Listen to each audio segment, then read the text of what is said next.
దయచేసి లేఖన భాగాన్ని చదువుకుంటానికి మనం ఆదికాండము 3వ అధ్యాయము మొదటి వచనము నుండి 21 వచనాలు చదువుకుందాం. Book of Genesis 3rd chapter verse 1 to 21. ఆదికాండము 3వ అధ్యాయము 1 నుంచి 21 వచనాలు.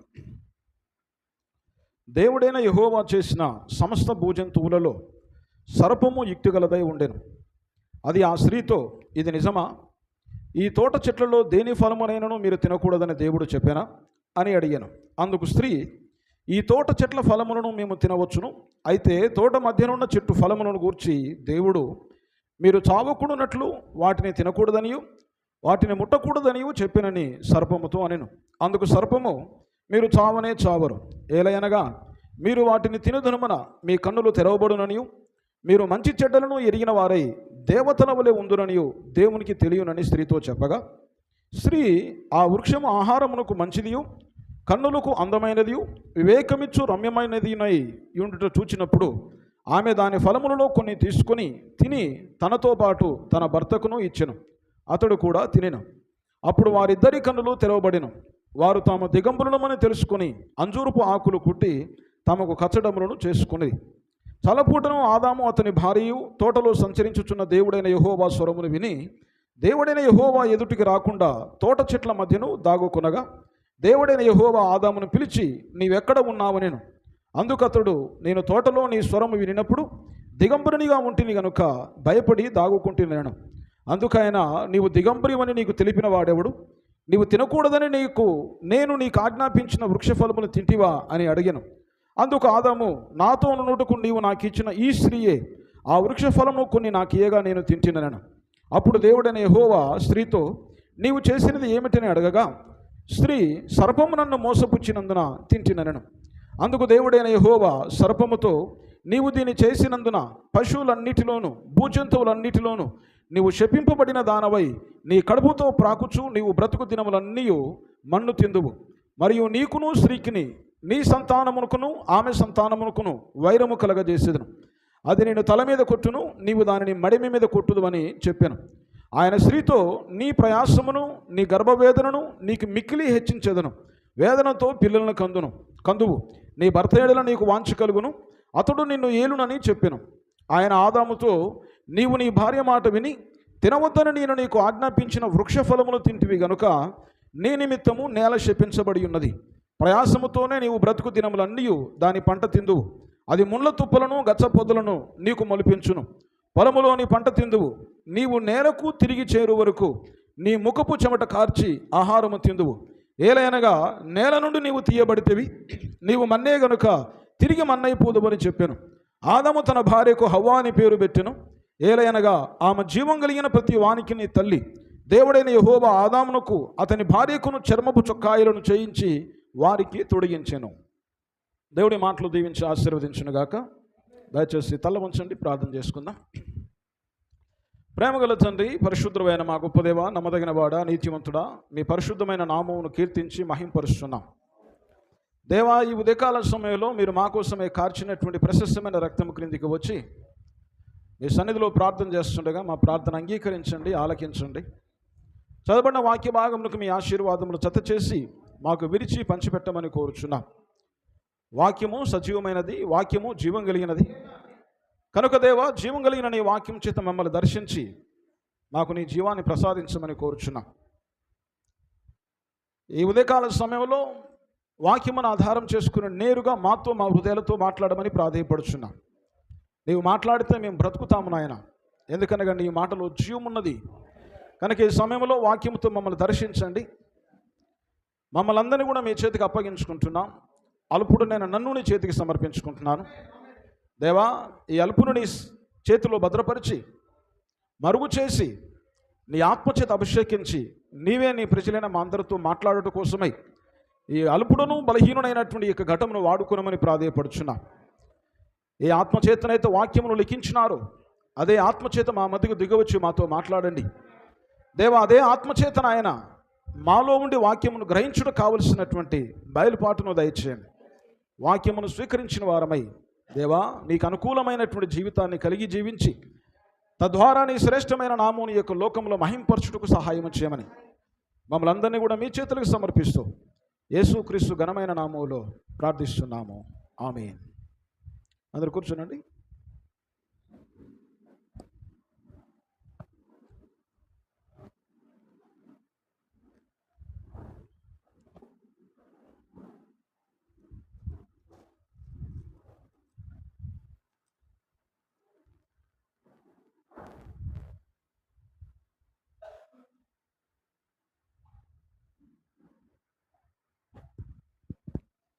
ప్రభునందు ప్రియమైన సోదరి సోదరులకు ఈ ఉదయకాల సమయంలో మన ప్రభు రక్షకుడైన యేసుక్రీస్తు యొక్క పరిశుద్ధమైన నామం పేరిట శుభములు కలుగునుగాక. ఆమేన్. దయచేసి జాగ్రత్తగా దేవుని యొక్క వాక్య భాగాన్ని పరిశీలించాల్సిందిగా నేను మనవి చేస్తున్నాను. మీ ఏకాగ్రతను మీరు కోల్పోకండి. అత్యంత జాగ్రత్తగా దేవుని యొక్క లేఖనాన్ని చాలా జాగ్రత్తగా పరిశీలించాల్సిందిగా కోరుచున్నాను. ఈ మధ్యాహ్న సమయంలో ప్రియులారా, ఇక్కడ ఆదికాండం 3వ అధ్యాయంలో ప్రభువైన దేవుడు తన యొక్క కుమారుడైనటువంటి ఆదాము తన భార్య అయినటువంటి హవ్వతో మాట్లాడిన విషయాలు, అడు తర్వాత దేవుడు విశ్రాంతి తీసుకున్న తర్వాత ఆ ఏదైనా తోటకు సర్పము వచ్చి ఆదాముతో కాకుండా హవ్వతో ఒక విషయాన్ని మాట్లాడి, దేవుడు మీతో ఏమైనను ఏ ఫలమైనను తినకూడదని చెప్పినా ఇది నిజమా అని వాడు ప్రశ్నించినాడు. ప్రశ్నించినప్పుడు ఆ యొక్క స్త్రీ, దేవుడు ఈ తోటలో ఉన్నటువంటి ప్రతి చెట్టు ఫలమును తినమని చెప్పినాడు, కానీ తోట మధ్యలో ఉన్నటువంటి ఆ యొక్క మంచి చెడ్డల తెలివినిచ్చే వృక్ష ఫలమును తినకూడదని మరియు ముట్టకూడదని మాతో చెప్పాడు. తినుదినమున మీరు నిశ్చయముగా చచ్చెదరు అని సెలవిచ్చినాడు.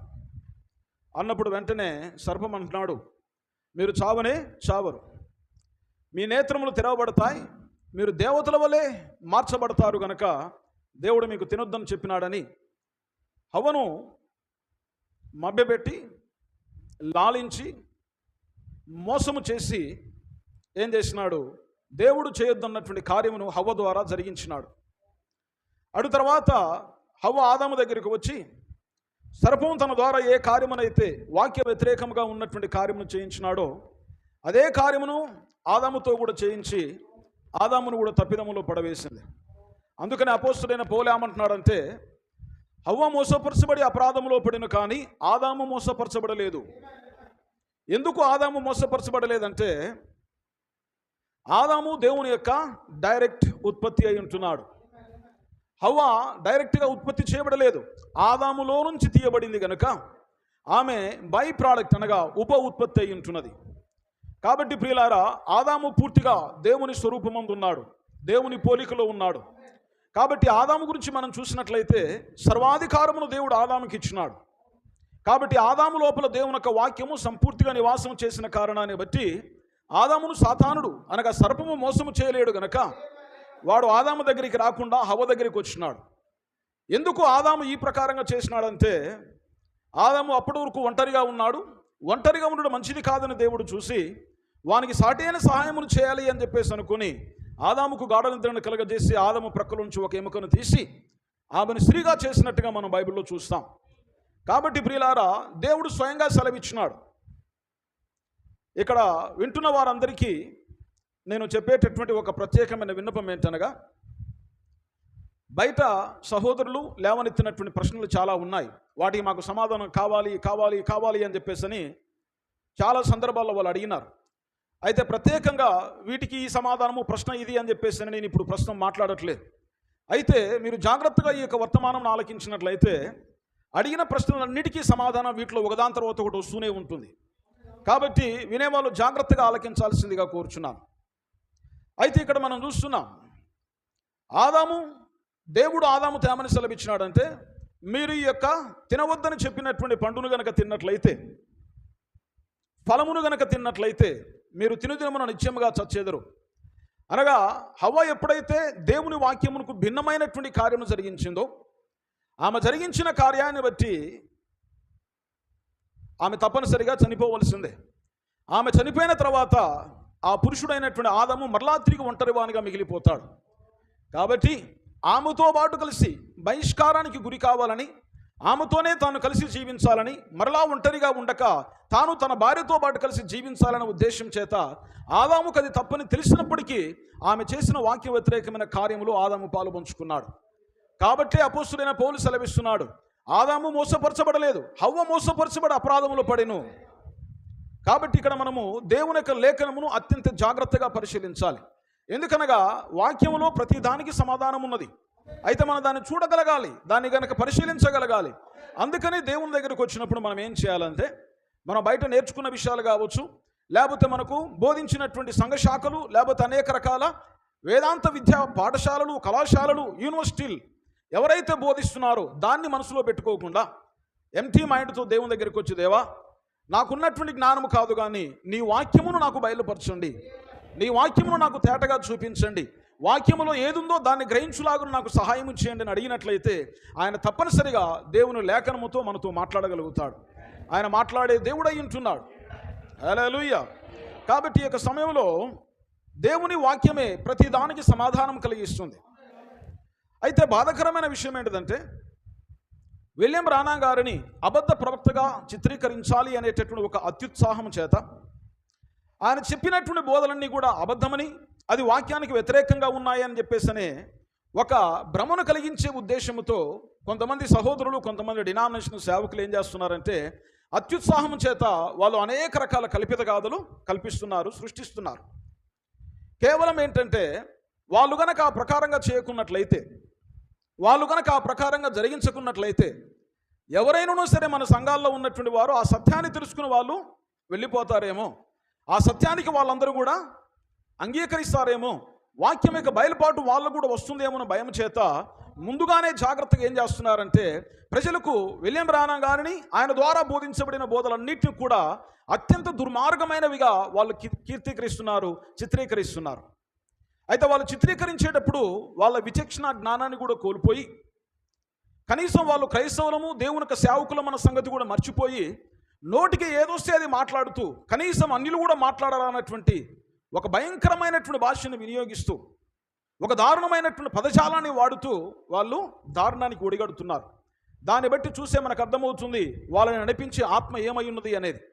వాక్యంలో మనం చూస్తాం, యోబు యొక్క భార్య యోబు జీవితంలో సమస్తాన్ని కోల్పోయిన తర్వాత ఆమె యోబు దగ్గరికి చివరిగా వచ్చి అంటుందయ్యా, నీవు నీ యొక్క దేవుణ్ణి దూషించి చనిపో, ఇంకెందుకు ఉన్నావని చెప్పేసి అంటే యోబు ఒక మాట అన్నాడు. ఏమని? మూర్ఖురాలి వలె మాట్లాడుచున్నావు. భార్యని మాట్లాడే హక్కు యోబు దగ్గర ఉన్నది, భార్యని గద్దించే హక్కు ఉన్నది, భార్యని దూషించే హక్కు ఉన్నది. కానీ ఆయన దూషించట్లే. ఏమంటున్నాడు? మూర్ఖురాలి వలె మాట్లాడుచున్నావు. మూర్ఖురాలి వలె మాట్లాడుచున్నావు అన్నాడే తప్ప నువ్వు మూర్ఖురాలు అని కూడా అనలేదు యోబు. ఎందుకో తెలుసా? యోబులో దేవుని ఆత్మ నివసించుచున్నాడు. కాబట్టి దేవుని వాక్యం ఏమని సెలవిస్తుందంటే, ఒక చెట్టుకు ఫలించే ఫలాన్ని బట్టి ఆ చెట్టు ఏ జాతికి సంబంధించిందో మీరు తెలుసుకుంటారు. కాబట్టి ప్రియులారా, మామిడి కాయలుంటే మామిడి చెట్టని, ద్రాక్షాగలు ఉంటే ద్రాక్ష చెట్టని, నేరేడు పండ్లు వస్తే నేరేడు చెట్టని మనం ఎలా చెప్పగలుగుతాం? పండును బట్టి, ఫలాన్ని బట్టి చెప్తాం. ఒక మనిషి మాట్లాడే మాటను బట్టి, వాడు వాడేటటువంటి భాషను బట్టి, ఆ విధమైనటువంటి పదజాలాన్ని బట్టి మనం గుర్తించాలి వారిలో ఏ ఆత్మ ఉన్నాడు అని చెప్పేసి. ఏదైనా తోటల ముందే కనిపిస్తుంది. దేవుడు కయీను తన సహోదరుడైనటువంటి హేబేలను చంపిన తర్వాత, నీ సహోదరుడైన హేబేలు ఎక్కడా అన్నప్పుడు కయీను వెంటనే ఏమంటున్నాడు? నా సహోదరుడికి నేను కావాలి వాడనా అంటే దేవుణ్ణే ఎదిరించి మాట్లాడే మాట మారిపోయింది. అతని యొక్క ముఖ కవలికలు మారిపోయినాయి, ముఖమంతా మార్చుకొని ఉన్నాడని చెప్పేసి బైబిల్లో రాయబడినది. అది ఎక్కడి నుంచి ప్రారంభించబడిందంటే, దయ్యము దగ్గర నుంచి కయీనుకు వచ్చింది. కయీను దాన్ని వ్యక్తీకరిస్తున్నాడు. కాబట్టి మన క్రియలు, మన మాటలు, మనం వాడే భాష, మనం చేసేటటువంటి హావభావాలు, వీటన్నిటిని బట్టి లోపల ఎవరు కూర్చున్నారో బయటికి కనిపిస్తుంది. ఎంత అవమానకరంగా మాట్లాడుతున్నారంటే, ఒక ఆయన సేవకుడట, ఆయన అన్నాడు, సర్పము హవ్వ దగ్గరికి వచ్చి మోసం చేసింది అనే దానికంటే బ్రహ్నాం అనేవాడు ఆయన భార్య దగ్గరికే సర్పం వచ్చేసి ఆయన భార్యని మోసం చేసిందని చెప్పొచ్చు కదా. వానికి బిడ్డ ఉంది కదా, ఆ బిడ్డ దగ్గరికి సర్పం వచ్చాడని చెప్తే బాగుండు కదా అని చెప్పేసి ఒక పాస్టర్ అంటుంటే, దాన్ని లీడ్ చేసిన వ్యక్తి ఒక ఆయన అంటున్నాడు, ఏమండి మీరు అలా మాట్లాడకూడదండి అని నవ్వుకుంటూ వికలచేష్టలు చేస్తూ, ఈ విధంగా మీరు మాట్లాడితే ప్రవక్త ఫలం మీ మీదకి వస్తుంది, మీరు శాపగ్రస్తులు అవుతారు అంటే అదొక హేళన. ఈ హేళన, పరుష పదజాలము, వాక్యానికి వ్యతిరేకమైనటువంటి భావజాలాన్ని, వాక్యానికి భిన్నమైనటువంటి విషయాల్ని మాట్లాడే వారిని బట్టి మనం చెప్పొచ్చు వారి లోపల ఈ ఆత్మ నివాసం చేస్తున్నాడు అనేది. కాబట్టి వీళ్ళ యొక్క బాధంతా ఏంటంటే, ఎక్కడ ప్రజలు సత్యాన్ని తెలుసుకుంటారో, ఎక్కడ ప్రజలు దేవుని యొక్క నిజాన్ని తెలుసుకుంటారో, ఎక్కడ దేవుని యొక్క వాక్యం ప్రజలకు తెలియపరచబడుతుందని ముందుగానే జాగ్రత్తగా ఇదంతా కూడా అబద్ధమని చిత్రీకరిస్తానికి వాళ్ళు పడే బాధ, వాళ్ళు పడేటటువంటి కష్టము, వాళ్ళ ప్రయాస చూస్తే కొన్నిసార్లు నవ్వాగట్లేదు. కొడుకు పెళ్లి చేసిన తర్వాత తల్లి కొడుకు ఎక్కడా వచ్చిన కోడలతో పడి ఆ మోజులో పడి నన్ను మర్చిపోతాడేమో అని చెప్పేసి భయంతో పెళ్లి సెటిల్ అయి పెళ్లి కంటే ముందే కొడుకును కూర్చోబెట్టుకుని చెప్తుంది, కొడుక వాళ్ళు వీళ్ళు చెప్పంగా విన్నాను, ఆ వచ్చే అమ్మాయి మామూలు మనిషి కాదట, ఆ అమ్మాయి నోరు మంచిది కాదట, ఆ అమ్మాయి ప్రవర్తన మంచిది కాదట, సరే చేసుకో పర్లేదు, కానీ ఎంత ఉండాలో అంతే ఉండాలి, ఎక్కువ ముచ్చట పెట్టొద్దు అని చెప్పేసి. ఎందుకోసమే? ముందు జాగ్రత్త. అంటే దాన్ని బట్టి అర్థమవుతుంది ఆమె మనస్తత్వం ఏంటి అనేది, ఆమె ఉద్దేశం ఏంటి అనేది దాన్ని బట్టి మనం అర్థం చేసుకోవాలి.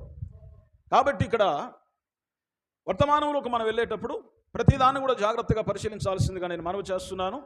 ప్రతిదానికి సమాధానం దీంట్లోనే ఉంది.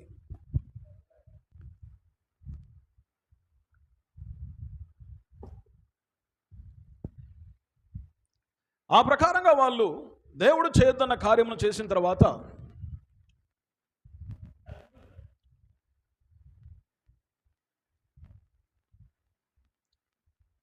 వాళ్ళ కన్నులు తెరవబడుట,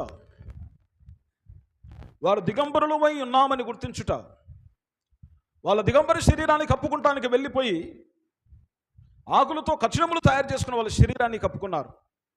సాయంకాల సమయంలో దేవుడు ఆ యొక్క ఏదైనా తోటలోకి వచ్చి ఆదామును పిలిచినప్పుడు వారిద్దరూ భయపడి చెట్ల చాటుకి వెళ్ళిపోయి దాచుకున్నారు. అప్పుడు దేవుడు వచ్చేసి, ఆదామా నీవెక్కడా అని అడిగినప్పుడు ఆదాం అంటున్నాడు, ప్రభువా మేము దిగంబరులమని గుర్తించినాము గనక నీ ఎదుటకు వచ్చుటకు భయపడి మేము ఇక్కడ దాచుకున్నాం. అయితే నీవు దిగంబరవై ఉన్నావని నీకు చెప్పిన వాడెవడు? నేను నీకు తినవద్దని చెప్పినటువంటి ఫలమును తింటివా? హల్లెలూయా. వెంటనే దేవుడు గుర్తించినాడు, నేను ఏది చేయొద్దని చెప్పినానో అదే చేసినాడు కనుకనే ఆదాము ఈ విధంగా మార్పు చెందినాడు అన్నప్పుడు వెంటనే ఆదాం అంటున్నాడు, దేవా నేను కాదు చేసింది, నాకు నీవు ఇచ్చినటువంటి స్త్రీ ఈ కార్యం జరిగించింది. ఆమెను అడిగినప్పుడు ఆమెనింది, సర్పము నన్ను మోసపుచ్చింది అని చెప్పేసి అన్నాడు. అప్పుడు దేవుడు వారిని శపిస్తున్నాడు. జరిగిన కార్యములన్నీ కూడా ఈ ప్రకారంగా ఉన్నాయి. అయితే ప్రియమైన సహోదరుడు సోదరి, ఈ యొక్క సబ్జెక్టులోకి వెళ్ళటానికంటే ముందుగా కొన్ని ప్రాముఖ్యమైనటువంటి సంగతులు స్టెప్ బై స్టెప్ మనం పరిశీలన చేసుకుందాం.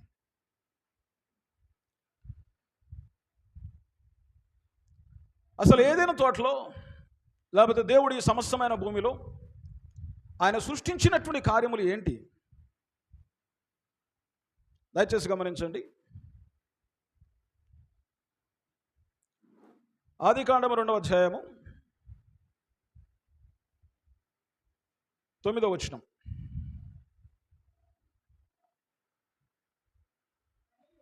మరియు దేవుడైన యెహోవా చూపునకు రమ్యమైనదియు ఆహారమునకు మంచిదిను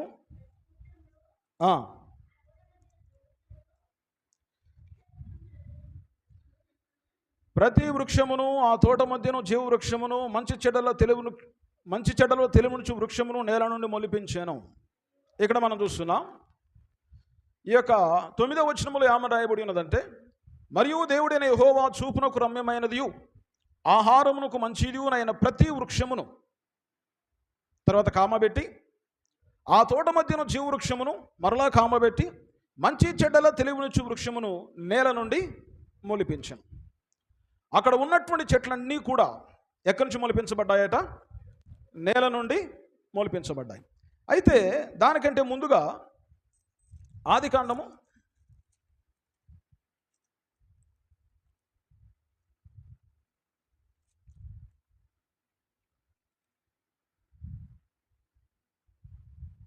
1వ అధ్యాయము 11వ వచనము నుండి, దేవుడు గడ్డిని విత్తనములిచ్చు చెట్లను భూమి మీద తమ తమ జాతి ప్రకారము తమలో విత్తనములు గల ఫలమిచ్చు ఫలవృక్షములను భూమి మొలిపించుగాకని పలుకగా ఆ ప్రకారము ఆయను.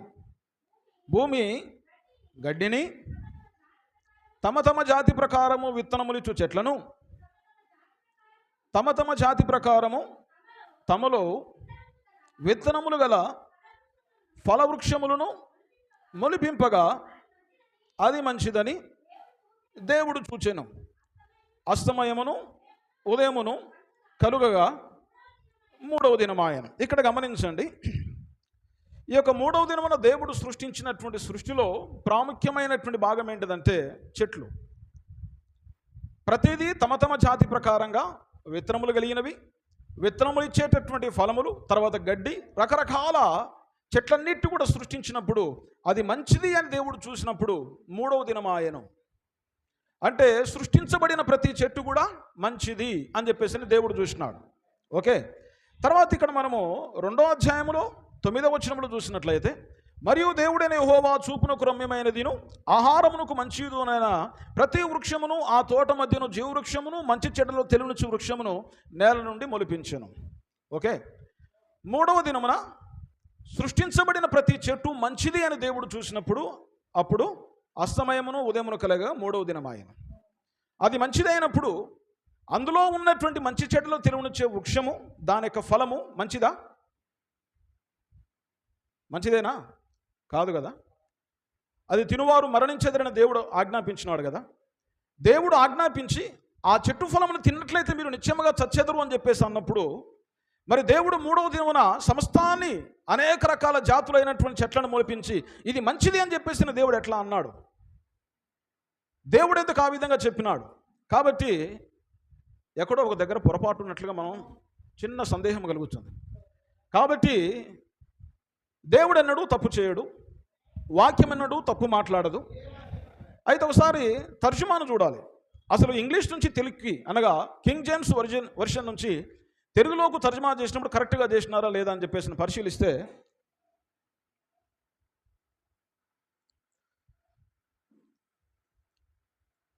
Book of Genesis 2nd chapter verse 9, Lord God to grow every tree that is pleasant to the sight. ప్రభువైన దేవుడు చూపునకు రమ్యమైన ప్రతి చెట్టును మొలిపించెను. అండ్ గుడ్ ఫర్ ఫుడ్, ఆహారమునకు మంచిది, చూపునకు రమ్యమిచ్చేటటువంటి ప్రతి చెట్టును ప్రభువైన దేవుడు మొలిపించెను అని. గుడ్ ఫర్ ఫుడ్ తర్వాత ఏముందంటే కామా కాకుండా దాన్ని ఏమంటారు, పైన ఒక చుక్క కింద ఒక కామ, అంటే అది అక్కడితో ఆగిపోయింది, అది అక్కడితో ముగించబడింది. తర్వాత మరలా మాట్లాడుతున్నాడు, and tree of life also in the midst of the garden. అంటే దాని అర్థం ఏంటిది? జీవవృక్షము కూడా ఆ తోటలో ఉండెను. And the tree of knowledge of good and evil, మంచి చెడ్డల తెలివునిచ్చు వృక్షము, జీవవృక్షమును కూడా ఆ తోట మధ్యలో ఉండెను. ఇంగ్లీష్ అర్థం అది. ఇంగ్లీష్లో ఏమని రాయబడినది? చూపునకు రమ్యమైనదిను తినుటకు మంచిదైనటువంటి ప్రతి జాతి వృక్షమును దేవుడైన ప్రభువు ఆ తోటలో మట్టి నుంచి మొలిపించినాడు, మరియు జీవవృక్షమును మరియు మంచి చెడ్డల తెలివినిచ్చే వృక్షమును తోట మధ్యలో ఉండెను. ఉండెను అంటే దాని అర్థం ఏంటిది? అవి మొలిపించబడినవి కాదు, నేల నుంచి సృష్టించబడినవి కాదు.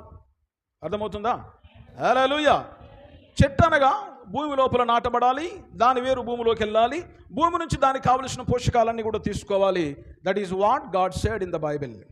అదే దేవుడు బైబిల్ గ్రంథంలో చెప్పింది. అయితే తెలుగుకి బైబిల్కు ఉన్నటువంటి వ్యత్యాసం ఎంత దారుణంగా ఉంది అంటే మామూలు దారుణంగా కాదు, పూర్తి అర్థాన్నే మార్చేసింది, మొత్తాన్ని కలిపేసి అన్నిటి నుంచి నేలమట్టి నుంచి దేవుడు సృష్టించనని చెప్పేసి తెలుగులో రాసినారు. ఒరిజినల్ కింగ్ జేమ్స్ వర్షన్ పాత వర్షన్లో ఉన్నది ఏమని?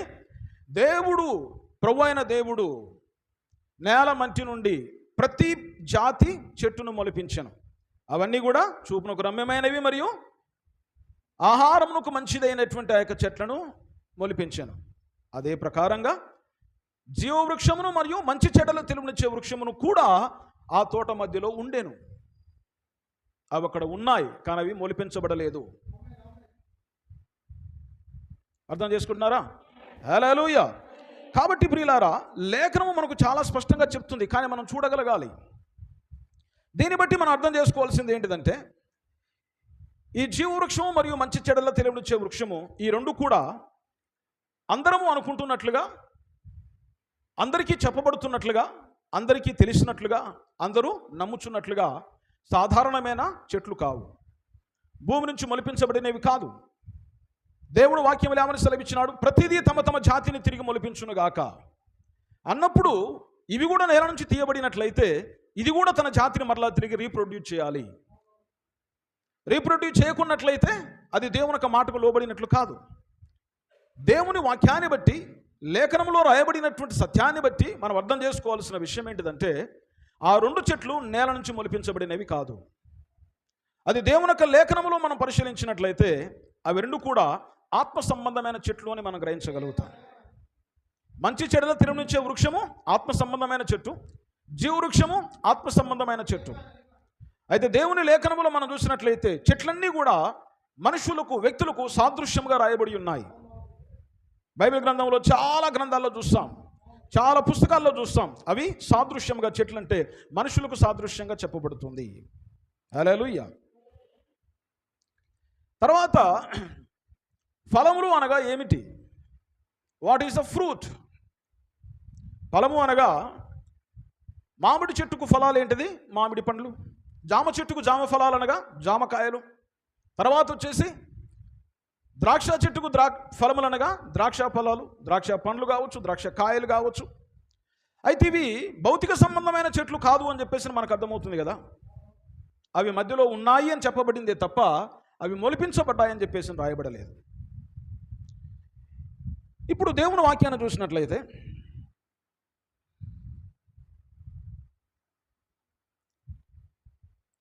గలతీలకు రాసిన పత్రిక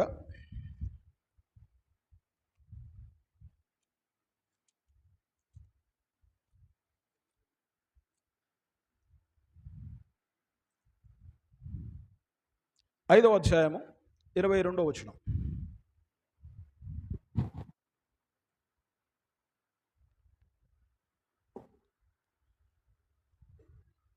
అయితే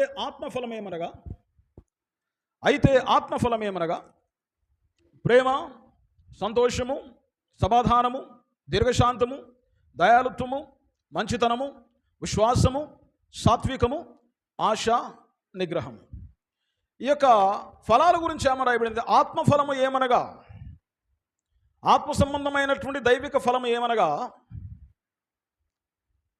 ప్రేమ, సంతోషము, సమాధానము, దీర్ఘశాంతము, దయాళుత్వము, మంచితనము, విశ్వాసము, సాత్వికము, ఆశ, నిగ్రహము. ఇవన్నీ కూడా ఆత్మీయ ఫలములు, దైవిక సంబంధమైన ఫలములు. అనగా ఫలము అనగా తినే ఫలము గురించి చెప్పబడట్లేదు. ఫలము అనగా క్రియలు. ఫలము అనగా క్రియలు. ఆత్మ సంబంధమైన క్రియలు ఏమనగా అనగా ఎవరైతే సజీవుడైన దేవుణ్ణి తన యొక్క రక్షకునిగా అంగీకరించి ఆయన ఆత్మను పొందుకుని ఆత్మ చేత అభిషేకించబడతారో ఆ ఆత్మ ద్వారా ఒక వ్యక్తికి వచ్చేటటువంటి ఫలం ఏంటంటే ఈ కార్యాలు. అదే ప్రకారంగా భౌతిక సంబంధమైన ఫలాలు కూడా ఉన్నాయి. అవి క్రోధము, మత్సరములు, మోదము, తర్వాత వచ్చేసి నరహత్య, దొంగతనము, అబద్ధము, వ్యభిచారము. ఇవన్నీ కూడా ఆత్మ సంబంధముగా అనగా సాతానుకు సంబంధించినటువంటి దైవ వ్యతిరేకమైన కార్యములు అయి ఉంటున్నాయి. కాబట్టి ఆత్మీయ ఫలములు ఈ ప్రకారంగా ఉన్నాయి, మరియు శరీర సంబంధమైనటువంటి కార్యాలు, సాతానుకు సంబంధించిన కార్యాలు వేరే విధంగా ఉన్నాయి. కాబట్టి ఆ ఫలములు అవి, ఆత్మఫలములు ఇవి. కాబట్టి నా సహోదరుడ, సోదరి, ఇక్కడ మనం జాగ్రత్తగా పరిశీలించాలి. దేవుడు తన దూతల్ని సృష్టించినప్పుడు దూతలందరినీ కూడా భౌతిక సంబంధమైన దేహముతో దేవుడు సృష్టించలేదు. వాళ్ళందరూ కూడా ఆత్మ సంబంధమైనటువంటి దేహమును కలిగిన వాళ్ళు. They were spiritual beings, not physical beings. అబ్రహాము దగ్గరికి దేవుడు దిగి వచ్చినప్పుడు ఆయనతో పాటు కలిసి 2 దేవదూతలు వచ్చినారు. అబ్రహాము దగ్గర దేవుడు ఆగి అబ్రహాము తయారు చేసిన విందును స్వీకరించినాడు. ఎందుకనగా దేవుడు శరీరధారి, ఆత్మస్వరూపి, ఆయన ఎలాగైనా ఉండగలడు. కానీ ఆ ఇద్దరు దేవదూతలు అక్కడి నుంచి ఎక్కడికి వెళ్ళిపోయినారు? సొదొమ గొమొర్రా పట్టణాల దగ్గరికి వెళ్ళినారు. అబ్రహాము ఇచ్చినటువంటి విందును వాళ్ళిద్దరు ఎవరు కూడా స్వీకరించలేదు. అనగా దేవదూతలకు శరీరము లేదు, వాళ్ళు కేవలము ఆత్మ స్వరూపులై ఉంటున్నారు. ఆత్మ స్వరూపులైన వారు శరీర సంబంధమైన వారితో మాట్లాడగలరు, కానీ శరీర సంబంధులు చేసినటువంటి కార్యములు వారు ఏమాత్రము చేయలేరు. అయితే దేవుడు ఆ ప్రకారంగా దేవదూతలను సృష్టించిన తర్వాత లూసిఫర్ అనబడినటువంటి ఒక ప్రధాన దేవదూత దేవునికి వ్యతిరేకంగా వాడు ఒక దుర్బుద్ధి చేత, నేను దేవునితో సమానున్నే కదా, నేను కూడా దేవుని వలె ఈ దేవదూతల చేత ఆరాధించబడాలి, స్తుతించబడాలి, ఆయనతో సమానంగా నా యొక్క సింహాసనమును హెచ్చించుకోవాలి అని చెప్పేసి ఆలోచన చేసి కొందరు దేవదూతలతో తన యొక్క కుట్రను తెలియపరిచి అందులో ఎక్కువ మందిని తన వైపు మలుచుకున్నాడు. పరలోకంలో జరిగినటువంటి కార్యం అది. అయితే అప్పుడు దేవుడు వానితో ఏకీభవించేటటువంటి దేవదూతలందరినీ కూడా తన్ని వాడు పాతాళమునకు పడిపోవులాగిన దేవుడు వారిని నెట్టివేసినాడు. అయితే ఇక్కడ సాతానుడు అనుకోగలడు తప్ప అనుకున్నది చేయలేడు. ఎందుకోసమంటే వానికి భౌతిక సంబంధమైన శరీరం లేదు. కాబట్టి మరలా తిరిగి ఏం చేసినాడు? వాడు ఎప్పటికైనా తనలో ఉన్నటువంటి ఆ యొక్క కోరికను నెరవేర్పు జరిగించుకుంటానికి ఒక రాజును ఏర్పాటు చేసుకుని ఆ రాజు ద్వారా బాబేలు అనబడినటువంటి గోపురమును కడతానికి పూనుకున్నాడు. ఈ బాబేలు అనే గోపురం యొక్క ఉద్దేశం ఏంటిదంటే, ఈ బాబేలు గోపురము మబ్బుల మధ్య నుంచి వెళ్ళిపోయే పరలోకాన్ని, ఆకాశమును తాకుతుంది అని చెప్పేసి ప్రజల్ని మభ్యపెట్టినాడు. వాని ఉద్దేశం ఏంటిదంటే, ప్రజలు తనను ఆరాధించాలి, ప్రజలు తనను దేవుని ఎలా ఆరాధిస్తున్నారో వారిని అదే విధంగా ఆరాధించాలి అనేది వాని యొక్క కోరిక. మొదటిగా వాని కోరిక నెరవేర్చకుండా సజీవుడైన దేవుడు వాణ్ణి ఏకీభవించినటువంటి దేవదూతలను తన్ని పడేసిన తర్వాత రెండవసారిగా వాడు బాబేలు గోపురాన్ని నిర్మాణం చేసినాడు. తర్వాత ప్రపంచ 7 వింతల లోపల ఒక వింతైనటువంటి వేలాడే ఉద్యానవనాలు. ఈ వేలాడే ఉద్యానవనాలు ఎవరు కట్టినారు? ఆ యొక్క రాజు నిర్మాణం చేసేటప్పుడు రాజు ఎన్నడూ కూడా ఆ ఉద్యానవనాలు ఇలా కట్టాలి అనేటటువంటి ఆలోచన వానికి లేదు. కానీ వాని లోపలికి వచ్చి వానికి ఆ ఆలోచన అనుగ్రహించిన వాడు ఎవరంటే లూసిఫర్. ఎందుకంటే ఆ విధమైనటువంటి వేలాడే ఉద్యానవనాలన్నీ కూడా పరలోకంలో దేవుని సృష్టి అయి ఉన్నది. అనగా రెండవసారి వాని యొక్క కోరిక నెరవేర్పు జరిగించబడకపోయేసరికి మూడవసారి పరలోక నమూనాతో ఒక పట్టణం కట్టుకోవాలని చెప్పేసి రాజుతో వాడు ఏకమైపోయి ఆ విధమైన పట్టణాన్ని వాడు నిర్మాణం చేసినాడు. అటు తర్వాత ప్రభువైన దేవుడే శరీరధారిగా మానవ రూపంలో యేసుక్రీస్తుగా వచ్చినప్పుడు వాడు వచ్చేసి యేసుక్రీస్తు వారు 40 రోజులు ఉపవాస ప్రార్థన చేసిన తర్వాత ఆకలి కొని ఉన్నప్పుడు సాతాను చేత శోధించబడటానికి అరణ్యంకు కొనిపోబడ్డాడు. అప్పుడు సాతానుడు వాడు ఒక వింత కోరినాడు. ఏమనంటే, ఈ లోక రాజ్యములన్నీ కూడా నా వశంలో ఉన్నాయి, వాటన్నిటి కూడా నీ వశము చేయాలంటే నాకు నమస్కారం చేయము. సజీవుడైన దేవుడు ఎవరికైనా నమస్కారం చేస్తాడా? రాజులకు రాజు, ప్రభువులకు ప్రభు, సర్వాధికారి, సర్వ సృష్టికర్త ఆయన ఒక ఆత్మకు కానీ, ఒక దేవతకు కానీ, లేకపోతే ఒక మనిషికి కానీ ఆయన పాదాభివందనం నమస్కారం చేస్తాడా? లేదు. కానీ వీడు అనుకుంటున్నాడు నమస్కారం చేయాలి. ఎందుకంటే వాని యొక్క మొదటి కోరిక ఏంటిది? దేవునితో సమానుణ్ణి, దేవుని వలె ఆరాధన పొందుకోవాలి, దేవుని వలె మహింపరచబడాలి, దేవుని వలె ఘనపరచబడాలి అనేది సాతాను యొక్క కోరిక. కాబట్టి ఇక్కడ మనం చూస్తున్నాం త్రూ ఆల్ ద ఏజెస్, అన్ని కాలం లోపల మనం పరిశీలించినట్లయితే సాతానుడు కానీ మరి మిగతా ఏ దేవదూతలైనను సరే వాళ్ళు మనుషుని వలె పని చేయలేరు. వాళ్ళు తాము చేయాలనుకున్న దానిని ఒక మనిషి లోపలికి వెళ్ళి తాము జరిగించుకుంటారు. కాబట్టి ఇక్కడ మనం చూస్తున్నాం మంచి చెడ్డల తెలివినిచ్చు వృక్షము, జీవ వృక్షము రెండు కూడా తోట మధ్యలో ఉండెను. కాబట్టి దేవుడు ఆదాముతో చెప్తున్నాడు, మీరు తినుదినమున నిశ్చయముగా చచ్చేదరు. ఓ పాస్టర్ గారు అన్నారు, దేవుడు ఆదాముతో ఆ విధంగా హెచ్చరిక చేసేటప్పుడు హవ్వ లేదు కదా, ఇంకా సృష్టించబడలేదు కదా. సృష్టించబడినప్పుడు దేవుడు ఆదాముతో ఎందుకు చెప్పినాడు ఆ మాట? ఆదాము వెళ్ళి సర్పముతో కలిసి శరీర కార్యం జరిగిస్తాడని దేవుడు చెప్పినాడా అని చెప్పేసి. అంటే ఆ మాట్లాడిన వాడు వాని మనసులో ఉన్నటువంటి గే లక్షణాలు బట్టి వాడు మాట్లాడినట్ట కాదా? స్వలింగ సంపర్క లక్షణాలు, స్వలింగ సంపర్క కోరికలు. ఆదాము వెళ్ళిపోయి సర్పంతో లైంగిక చర్య చేస్తాడా అని చెప్పేసి. సరే మంచిది. అప్పుడు ఆదాము ఒక్కడే ఉన్నాడు, హవ్వ లేదు అని చెప్పేసి అంటున్నారు కదా. ఆదికాండం 5వ అధ్యాయం మొదటి వచనం. ఆదికాండము 5వ అధ్యాయము మొదటి వచనం. ఆదాము వంశావళి గ్రంథము ఇదే. దేవుడు ఆదామును సృష్టించిన దినమున దేవుని పోలికగా అతని చేసెను, మగవానిగాను ఆడదానిగాను వారిని చేసెను. వారిని సృజించి వారు సృజించబడిన దినమున వారిని ఆశీర్వదించి వారికి నరులని పేరు పెట్టెను. నరులు అనేది పేరానండి? నరులు అనేది పేరేనా? వారిని ఆశీర్వదించి వారికి నరులు అంటే ప్లూరల్, ఇద్దరు కాబట్టి ఇద్దరికి నరులు అని పేరు పెట్టినారని చెప్పేసి తెలుగులో ఉంది. ఇంగ్లీష్లో చూద్దాం. Book of Genesis 5th chapter verse 1 and 2. This is a book of the generations of Adam. In the day that God created man, in the likeness of God made he him. రెండవ వచనం జాగ్రత్తగా గమనించండి. Male and female created he them. వారిని మగవారిగాను ఆడదానిగాను వారిని సృజించను. And blessed them, మరియు వారిని ఆశీర్వదించినాడు. And called their name Adam, మరియు వారికి ఆదాము అని పేరు పెట్టెను. In the day when they were created, ఏ రోజునైతే వాళ్ళు సృష్టించబడ్డారో, సృష్టించబడిన దినమున వారిద్దరిని సృష్టించి వారికి ఆదాం అనే పేరు పెట్టెను. వారిద్దరి పేరు కూడా ఆదామే. ఎందుకోసమే? దేవుడు ఆదామును సృష్టించినప్పుడు ఒక్కనిగా సృష్టించలేదు. ఆదాములో హవ్వ ఉన్నది. హల్లెలూయా. ఆదాములోనే దేవుడు హవ్వను సృష్టించినాడు. తర్వాత తిరిగి ఆ హవ్వను దేవుడు తయారు చేసేటప్పుడు పక్క నుంచి వేరే మట్టిని తీసుకొని దేవుడు సృష్టించలేదు. కానీ ఆదామునకు గాఢనిద్ర కలగజేసి అతని ప్రక్కలో నుంచి ఒక ఎముకను తీసి ఆ యొక్క రంధ్రమును మాంసముతో పూడ్చి వేసి ఆ యొక్క ఎముకతో స్త్రీని తయారు చేసినాడు. ఎప్పుడైతే ఆ యొక్క స్త్రీ లోపలికి దేవుడు మరలా జీవాన్ని ఊది ఆదాము దగ్గర తీసుకొచ్చినాడో, ఆదాము ఆమెను చూసి, ఈమె నా మాంసములో మాంసము, నా ఎముకలో ఎముక గనక నరునిలోంచి తీయబడింది గనక నారి అనబడుతుంది. హల్లెలూయా.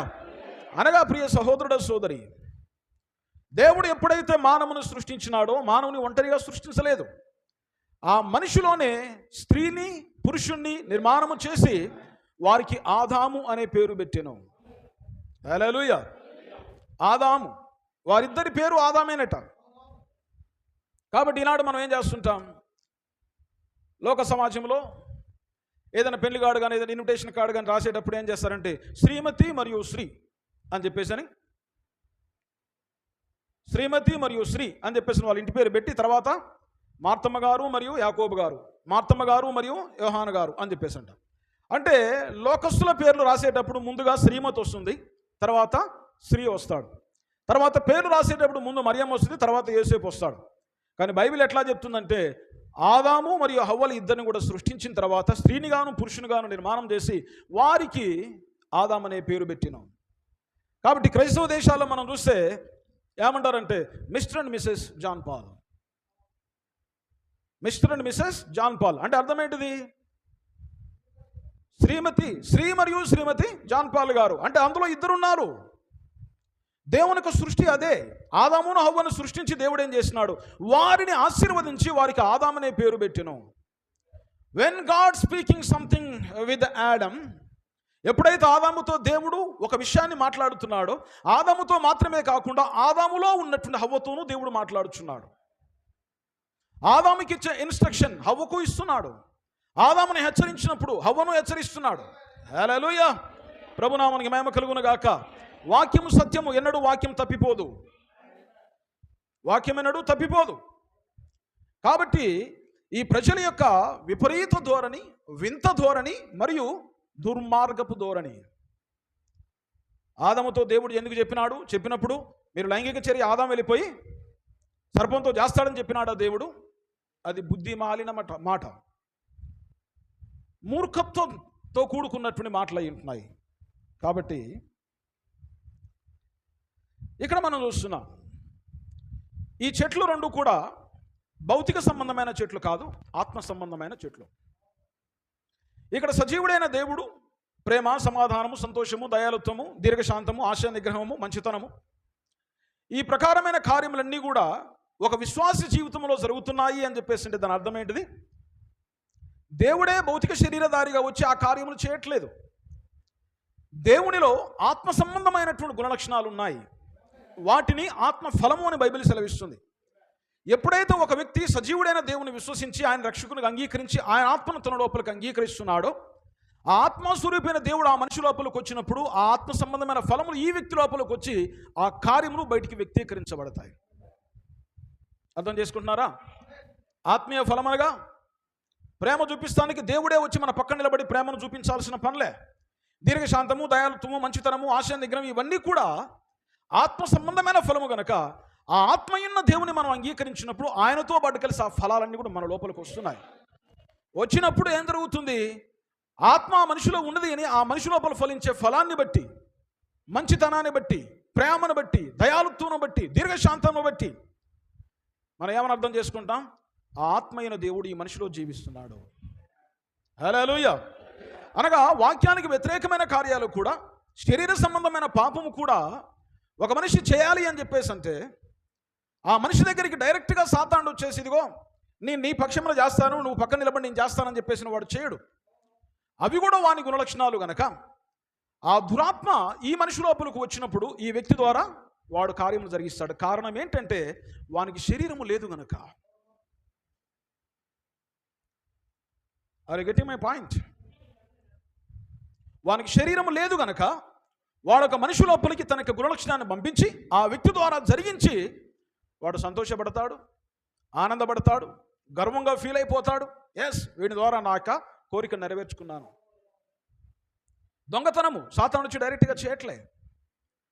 వాని యొక్క లక్షణము ఒక వ్యక్తి లోపలికి పంపించినప్పుడు ఆ వ్యక్తి వెళ్ళిపోయి దొంగతనం అనే కార్యాన్ని జరిగించినప్పుడు ఏం జరుగుతుంది? అక్కడ సాతాను యొక్క కార్యము ఒక వ్యక్తి లోపలతో సాతానుడు రావటాన్ని బట్టి వాని ద్వారా జరిగించినాడు.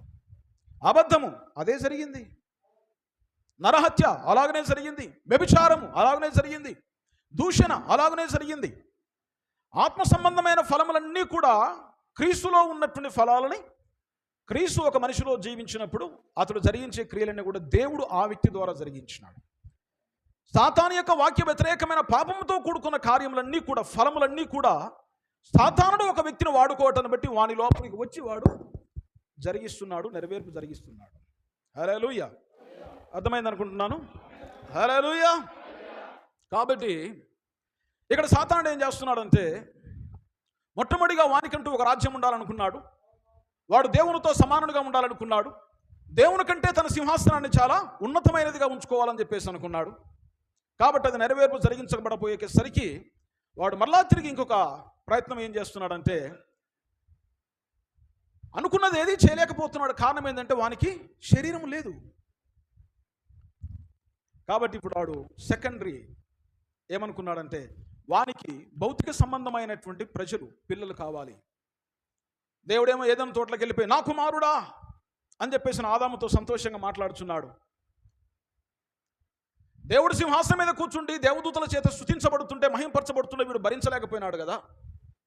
ఇప్పుడు దేవుడు ఏం చేసినాడు? దేవదూతలు కాకుండా తన పోలికలో తన స్వరూపమందు ఒక మనిషిని తయారు చేసుకుని ఆ యొక్క మనిషి దేవునితో మాట్లాడుతుంటే ఆయనేమో తండ్రి అంటున్నాడు, ఈయనేమో కుమారుడు అని చెప్పేస్తుంటున్నా. వీళ్ళ యొక్క ఆనందం చూసి తట్టుకోలేకపోతున్నాడు.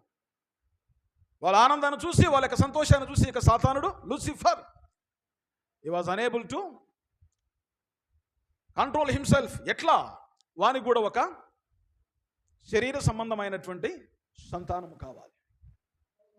కాబట్టి వాడేం చేసినాడు అని చెప్పేసి అంటే ఆదాము దగ్గరికి వెళ్తే ఆదాము ఒప్పుకోడు. కారణం ఏంటిది? ఆదాము దేవుని పోలికలో, దేవుని స్వరూపంలో, దేవుని యొక్క వాక్యముగా ఆదాము ఉన్నాడు. కాబట్టి ఏం చేయాలి? How he can reproduce. ఆదాము ద్వారా జరిగితే అది దేవుని సంతానం అవుతుంది. కాబట్టి వాడు ఏమనుకున్నాడంటే నాకంటూ ఒక సంతానాన్ని సృష్టించాలి. కాబట్టి వాడు ఏం చేసినాడు? ప్రయత్నం చేస్తున్నాడు. What is the better option? ఈ భూమి మీద ఉంచబడినటువంటి సృష్టి అంతటినీ కూడా పరిశీలించినాడు. ఒక మనిషిని వాడు సృష్టించలేడు. ఎందుకంటే సృష్టికర్త దేవుడు మాత్రమే. దేవుడు మాత్రమే సృష్టించగలడు. కానీ దేవుడు సృష్టించిన సృష్టిని సాతానుడు ఏం చేయగలడు? వంకర మాత్రమే చేయగలడు. వాడు దాన్ని వంకర చేయగలుగుతాడు, వాడు దాన్ని కలుషితము చేయగలుగుతాడు, వాడు దాన్ని అపవిత్రపరచగలుగుతాడు, కానీ వాడు సృష్టిని జరిగించలేడు. కాబట్టి మనకి ఉన్న ఆప్షన్ ఏంటిది? దేవుని వలె సృష్టి చేయగలుగుతాడా? దేవుని వలె కుమారుని నిర్మాణం చేసుకోగలుగుతాడా? కాబట్టి వానికి ఉన్నది ఏంటిది? Better option. మనం ఒక నియోజకవర్గంలో ఉన్నాము, 5 కలిసి ఎమ్మెల్యేకు పోటీ చేసినారు. పోటీ చేసినప్పుడు వాళ్ళు ఎవరికి ఓటేయాలని చెప్పేసి ఆలోచించేటప్పుడు ఎవరు మంచివారని చూస్తే ఎవరు మంచివాళ్ళు కనబడరు. అప్పుడు ఏమనుకుంటాము, ఈ 5 ఎవరు కొంచెం మంచివాళ్ళు, వీనికంటే వాడు మంచివాడు, వానికంటే ఇంకోటి మంచివాడు, అతనికంటే ఇంకోటి మంచివాడు. కాబట్టి ఈ 5 లోపల ఏదో ఒక రకంగా గుడ్డి కంటే మెల్లనయం అన్నట్లుగా ఉన్న 5 లోపల ఎవడో ఒకడు అని చెప్పేసి అనుకుంటాం తప్ప ఖచ్చితంగా మంచివాడు కావాలంటే అక్కడ ఉండడు. రాజకీయ నాయకులు అంటేనే అంతా. సాతాను ట్రై చేస్తున్నాడు, ఎవరితో తనకు సంతానం తీసుకురాగలుగుతాడు, ఎవరి వలన దాన్ని నెరవేర్చుకోగలుగుతాడని చెప్పేసి చూసినప్పుడు సృష్టి లోపల జలచరములు ఉన్నాయి, ఆకాశ పక్షులు ఉన్నాయి, తర్వాత భూజంతువులు ఉన్నాయి. భూజంతువులు, ఆకాశ పక్షులు, జలచరములు ఇవన్నీ కూడా ఏంటిది? పక్షులు, జలచరములు, జంతువులు. నేల మీద పాకే జంతువులు ఉన్నాయని చెప్పేసి రాయబడి ఉన్నది. నేల మీద పాకే వాటిని ఏమంటారంటే సరీసృపాలు అని చెప్పేసి అంటారు, రెప్టైల్స్. అయితే ఈ యొక్క సృష్టి గురించి మనం బైబిల్లో చూసినప్పుడు చాలా స్పష్టంగా కనిపిస్తుంది. కానీ 18వ శతాబ్దంలో చార్లెస్ డార్విన్ అనబడినటువంటి ఒక వ్యక్తి ఎవల్యూషన్ని తీసుకొచ్చినాడు. దాని తెలుగులో ఏమంటామంటే జీవ పరిణామ సిద్ధాంతం. ఇక్కడ సైన్స్ చదివిన వాళ్ళు ఎంతమంది ఉన్నారు? చేతులు ఏమనెత్తండి. సైన్స్ చదివిన వాళ్ళు, తెలిసిన వాళ్ళు.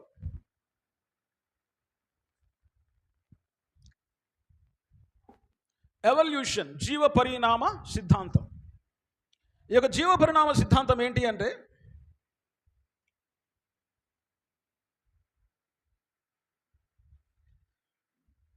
మానవుడు అనబడినటువంటి హ్యూమన్ బీయింగ్, మనుషుడు అనేటటువంటి వ్యక్తి ఉనికిలోనికి రావటానికంటే ముందుగా దాదాపుగా 23 రకాల ప్రాణులు ఉన్నాయి.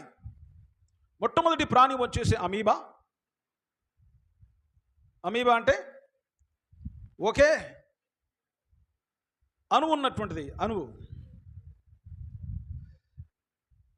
ఆ యొక్క అమీబా నుంచి మొదలుకుంటే దానికి ఒక రూపం అనేది ఉండదు, అది ఎలాగైనా మారగలుగుతుంది. దాని నుంచి మొదలు పెడితే కణాలు, అణువులు పెరుగుతుంటా కొన్ని వచ్చినాయి.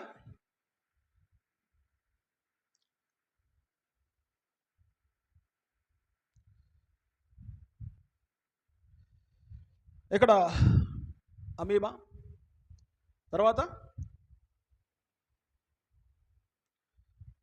10వ స్థానం దగ్గరకు వచ్చేసరికి చేపలు,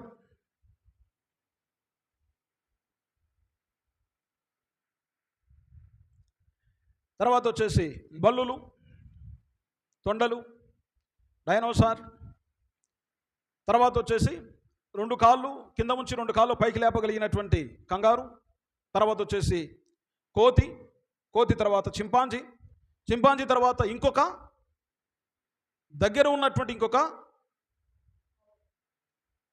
జీవి, అటు తర్వాత వచ్చేసి ఆది మానవుడు, తర్వాత వచ్చేసి ఇప్పుడు మనం చూస్తున్నటువంటి ఈ మనుషుడు. ఈ ప్రకారంగా 24గా విభాగించబడినటువంటి ఈ జీవులన్నిటి యొక్క పరిణామము అంటే ఎవల్యూషన్ అంటే ఒక రూపం నుంచి ఇంకో రూపానికి అభివృద్ధి చెందుట, ఒక స్థితి నుంచి ఇంకో స్థితిలోనికి మార్పు చెందుట. కొంతకాలం అయిన తర్వాత అమీబా ఇంకో రకంగా మారింది, తర్వాత వచ్చేసి చేపల దగ్గరకు వచ్చింది, తర్వాత వచ్చేసి ఈ యొక్క ఉడతలు, బల్లులు, ఈ ప్రకారంగా రకరకాలుగా మారినాయని చెప్పేసి డార్విన్ ప్రతిపాదించినాడు. ప్రతిపాదించిన తర్వాత ఆయన ఏమన్నాడంటే ఈ జీవ పరిణామంలో ఆయన ఎలా ప్రతిపాదించగలిగినాడంటే ఒక్కొక్క జీవికి మధ్యలో ఉన్నటువంటి భావ స్వరూప్యాన్ని బట్టి, అంటే దానికి దీనికి మధ్యలో ఉన్నటువంటి సమీప రూపాన్ని బట్టి, సమీప విధానాన్ని బట్టి అతడు దాన్ని ఊహించినాడు. కానీ నిజానికి దేవుని వాక్యానుసారంగా మనుషుడు కానీ లేకపోతే జీవుల్లో ఏది కూడా ఒకదాని నుంచి ఒకటి తయారైనట్టుగా ఎక్కడా లేదు. ఎందుకోసం అంటే అది దేవుని యొక్క సృష్టి కాదు. దేవుడు ప్రతి దాన్ని కూడా ఇండివిజువల్గా నిర్మాణం చేస్తున్నాడు, ప్రతి దాన్ని ఒంటరిగా. చేపను చేసినప్పుడు చేపగానే చేసినాడు, సీతాకోక చిలుకను సీతాకోక చిలుకగానే చేసినాడు. అంతేనా కదా? హల్లెలూయా. అయితే ఆ ప్రకారంగా ఈ యొక్క డార్విన్ తయారు చేసినటువంటి సిద్ధాంతంలో అతని సిద్ధాంతాన్ని అనేక మంది సైన్స్ స్టూడెంట్లు నమ్ముతారు. ఇప్పటికీ నమ్మే వాళ్ళు కొన్ని కోట్ల మంది ఉన్నారు ప్రపంచంలో, 100 కోట్ల మంది. అయితే వాళ్ళందరూ కూడా డార్విన్ సిద్ధాంతాన్ని వాళ్ళు దాన్ని స్వీకరించి దాన్ని అంగీకరించి ఇది నిజము అని చెప్పేసి దానితో నిలబడ్డ వాళ్ళు అనేక మంది ఉన్నారు. అయితే వాళ్ళ నమ్మటానికి ముఖ్యమైన కారణం ఏంటిది అని చెప్పేసి అంటే సారూప్యత, ఒక జీవి నుంచి ఇంకో జీవికి ఉన్నటువంటి దగ్గర సంబంధం. అయితే ఇక డార్విన్ అన్నీ చేసి లాస్ట్కి ఏం చేసినాడంటే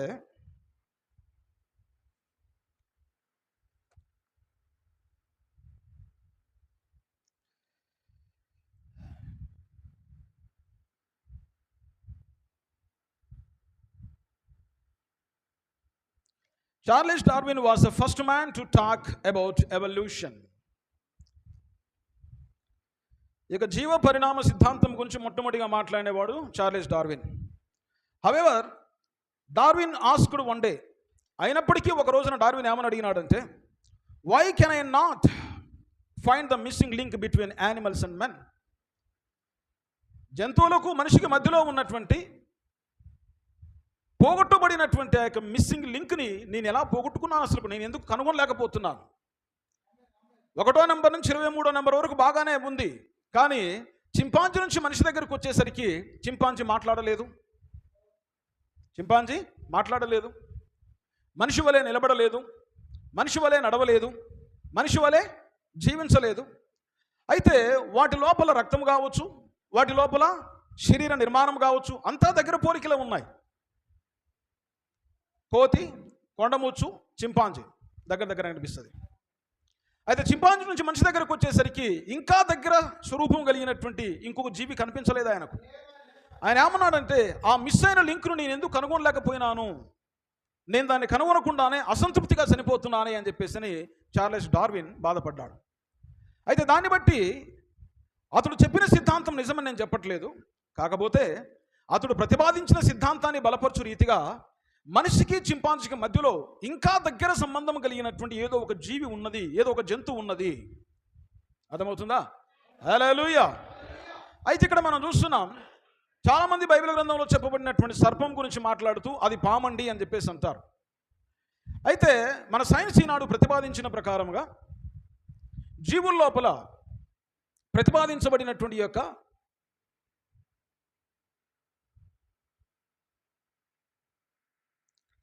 కార్యాలు మనం గమనించినట్లయితే ప్రియులారా,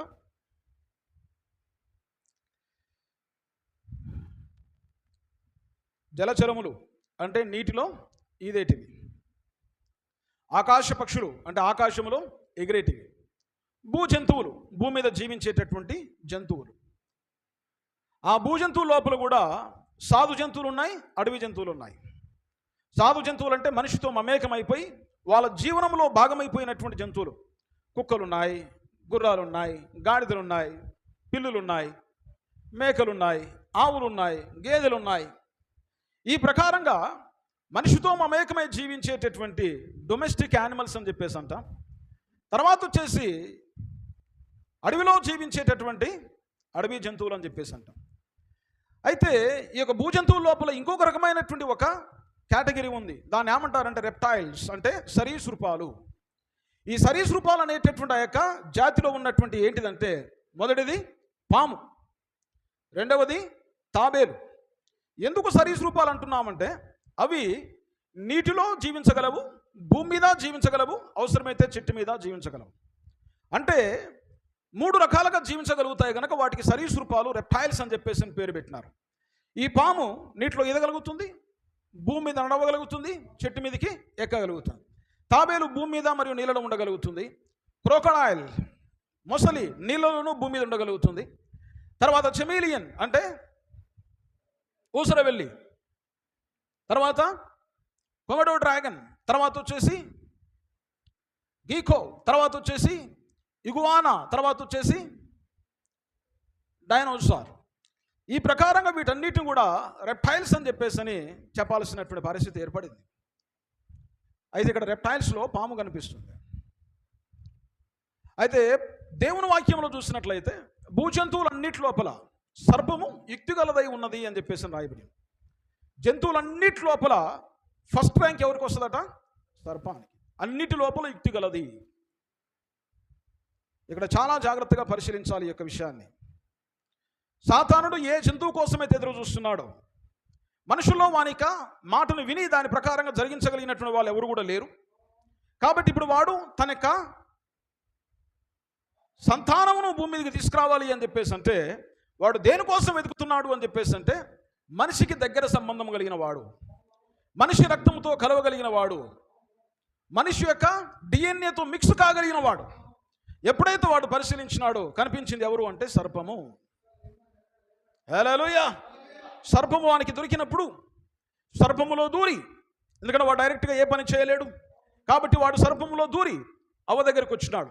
ఆదాము దగ్గరికి వస్తే ఆదాము అంగీకరించాడు. కారణం ఏంటంటే ఆదాము దేవుని యొక్క ప్రథమ సృష్టి. ఆదామే దేవుని యొక్క భూమి మీద నడిచేటటువంటి వాక్యమై ఉన్నాడు.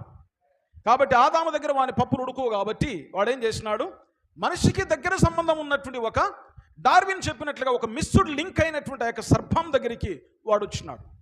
సర్పం యొక్క రూపము దాదాపుగా మనిషిలాగానే ఉంది. అంటే ఒక better position than the chimpanzee. Chimpanzee కంటే కూడా బెటర్ పొజిషన్లో ఖచ్చితంగా చేయగలడు వాడు. ఆ ప్రకారంగా సూట్ అవుతాడని చెప్పేసి సాతానుడు సర్పాన్ని ఏర్పాటు చేసుకొని వానిలో దూరి హవ్వ దగ్గరికి వచ్చి మాట్లాడుతున్నాడు. సర్పము జంతువా అంటే జంతువే. జంతువు అనేది మరలా తిరిగి శరీర సృపాల జాతికి ఎప్పుడు వెళ్ళింది? దేవుడు శపించిన తర్వాత వెళ్ళింది. దేవుడు అన్నాడు, ఇదిగో నీవు ఇక నుంచి ఇట్లా కాదు, కడుపుతో ప్రాకుదువు, మన్ను తిద్దువు అని చెప్పేసి అన్నాడు. అంటే అప్పటి వరకు వాడు మన తినలేదనే కదా దాని అర్థం. అప్పటి వరకు కడుపుతో పాకలేదని కదా దాని అర్థం. హల్లెలూయా. దయచేసి గమనించండి.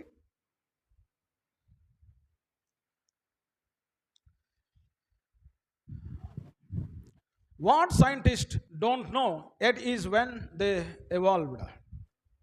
అంటే ఈ మాట చెప్పింది విలియం బ్రానమ్ గారు కాదు, సైంటిస్ట్ చెప్పిన మాట.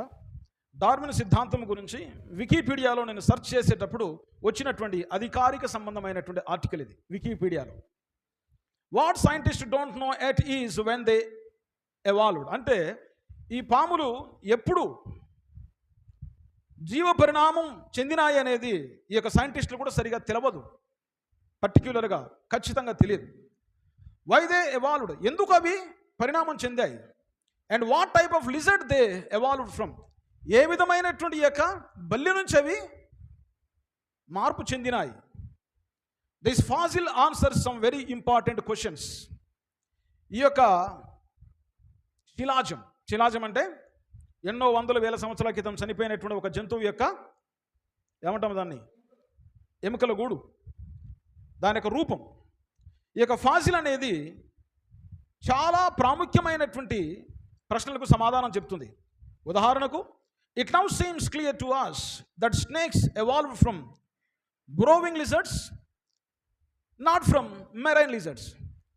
అయితే ఒక ఉదాహరణ మనం చూసినట్లయితే ఈ సర్పాలు అనగా పాములు అనేటివి బొరియల్లో జీవించేటటువంటి బల్లుల ద్వారా రూపాంతరం చెందాయా, లేకపోతే నీళ్ళలో ఈదేటటువంటి యొక్క బల్లుల నుంచి రూపాంతరం చెందాయా అనేటటువంటి ప్రశ్నను తలెత్తులాగడం చేస్తుంది. కారణం ఏంటి అని చెప్పేసి అంటే, పాములకు అప్పుడు ముందుగా కాళ్ళు ఉండేటివి, మనుషుల వలె కాళ్ళు ఉండేటివి, కాళ్ళతో నడిచేటివి అని చెప్పేసి అని ఈ యొక్క చరిత్ర చెప్తా ఉంది. వారికి దొరికినప్పుడు శిలాజాలు చెప్తున్నాయి.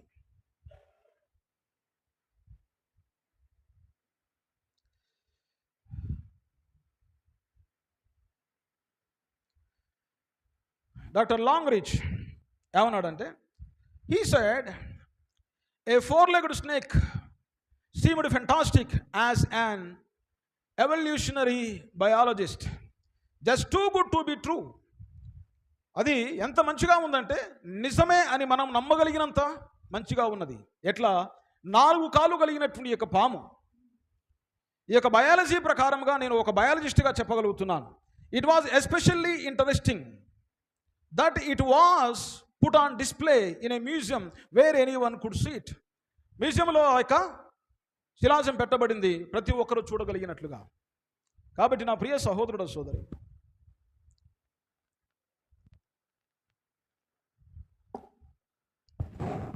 చరిత్రకారులు మరియు సైంటిస్టులు, తర్వాత వచ్చేసి జీవశాస్త్రవేత్తలు చెప్తున్నటువంటి మాటలు. వాళ్ళు ఏమంటున్నారంటే, ఏ విధమైన జీవి నుంచి ఇది పరిణామం చెందిందో అర్థం కావట్లేదు.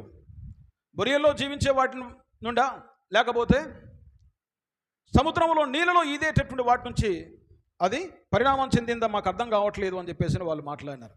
అదే చార్లెస్ డార్విన్ కూడా చెప్పినాడు, నేను చింపాంజీకి మనిషికి మధ్యలో మిస్ అయిపోయినటువంటి లింకును నేను చూడలేకపోతున్నాను, తెలుసుకోలేకపోతున్నాను. ఎందుకోసమంటే అతను అనుకున్న ప్రకారంగా లేదు అక్కడ. ఈ యొక్క సర్పము పాముగా మారటానికి కారణం ఏంటంటే దేవుని యొక్క శాపము. హల్లెలూయా! దేవుని యొక్క శాపము అర్థం చేసుకుంటానికి ప్రయత్నించండి. హల్లెలూయా!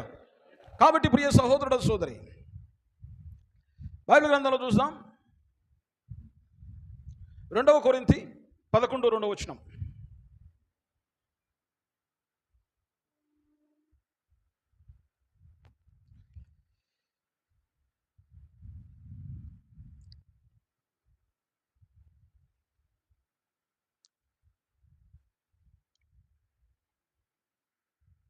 రెండవ కొరింథీ 11:2.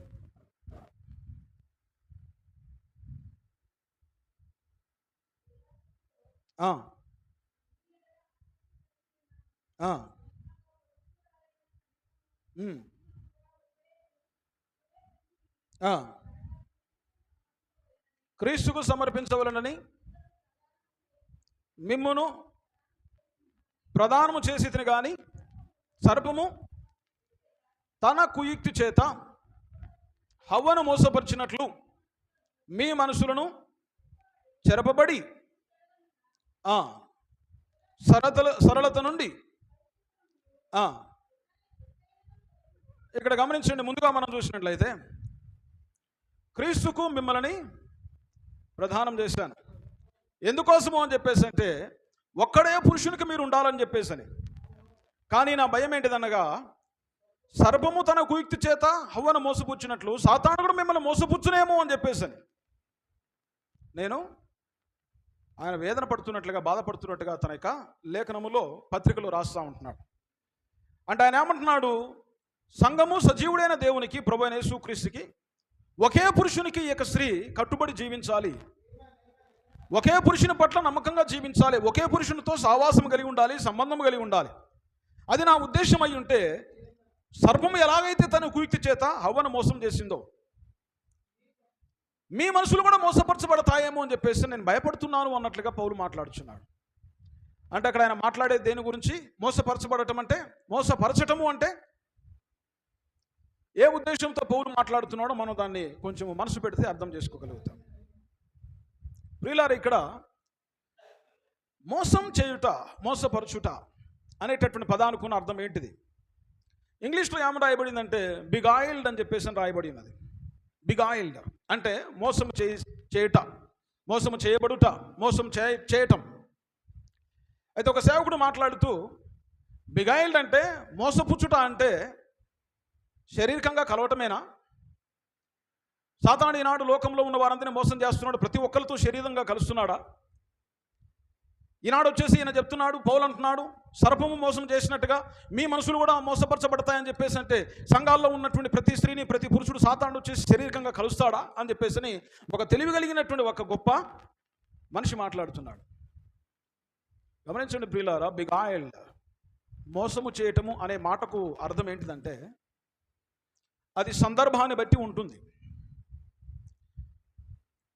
ప్రభువైన దేవుడు వచ్చి ఆదాముతో హవ్వతో మాట్లాడినప్పుడు హవ్వ ఏమంటుందంటే, ఈ సర్పము నన్ను మోసపుచ్చాను, ఈ సర్పము నన్ను మోసపుచ్చాను.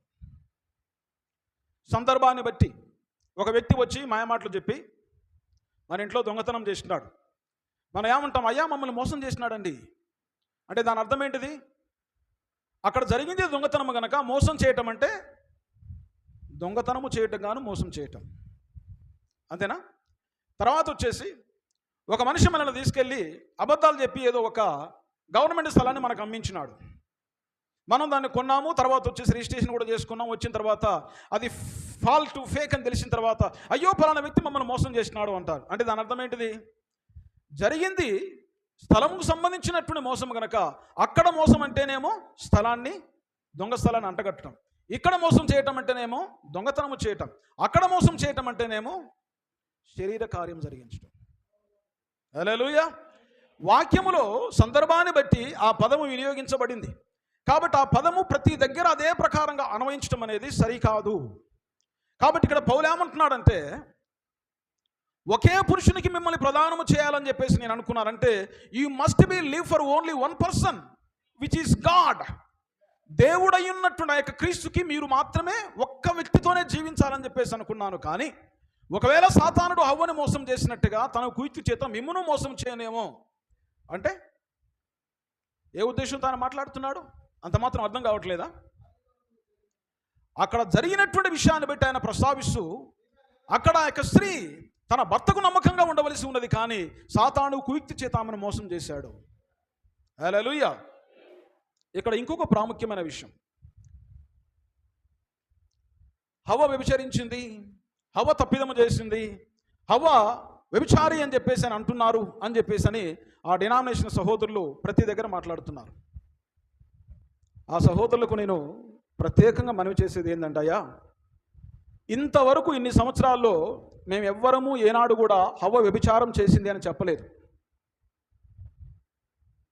మీరు చెప్తున్నారు, మీరు దాన్ని క్రియేట్ చేస్తున్నారు. ఎందుకంటే ప్రజల లోపల విలియం బ్రానమ్ గారికి ఆయన ద్వారా బోధించబడిన వాక్యమును అనుసరించేటటువంటి క్రైస్తవులకు చెడ్డ పేరు తీసుకురావాలనే ఉద్దేశం చేత, వాళ్ళు పక్కా ప్రణాళిక చేత, ఒక దుర్బుద్ధి చేత వాళ్ళు ఆ యొక్క మాటను సృష్టిస్తున్నారు. మీరు సృష్టిస్తున్నారు ఆ మాట. We never said like that. మేము అలా ఎన్నడూ చెప్పలేదు. మేము ఏమని చెప్తున్నామంటే, హవ్వ మోసపరచబడింది, హవ్వ మోసపరచబడింది, కానీ ఆమె వెళ్ళిపోయి వ్యభిచారం చేయలే. She was deceived by the serpent. సర్పము ద్వారా మోసపరచబడింది. ఇక్కడ జరిగినటువంటి యొక్క కార్యాన్ని బట్టి చూస్తే హవ్వను మనం ఏమంటాం? న్యాయ భాషలో చూస్తే she was an victim. Victim అంటే అర్థం ఏంటిది? బాధితురాలు. హవ్వ బాధితురాలే కదా. హవ్వ తెలియదు ఆమెకు. ఆమె సాతాను మాటల చేత మోసపుచ్చబడి తప్పిదంలో పడిపోయింది కనుక ఆమె ఒక బాధితురాలు. అక్కడ ఎక్యూజ్డ్ ఎవరు? నేరస్తుడు, నిందితుడు, ముద్దాయి, నేరారోపణ చేయబడిన వారెవరు?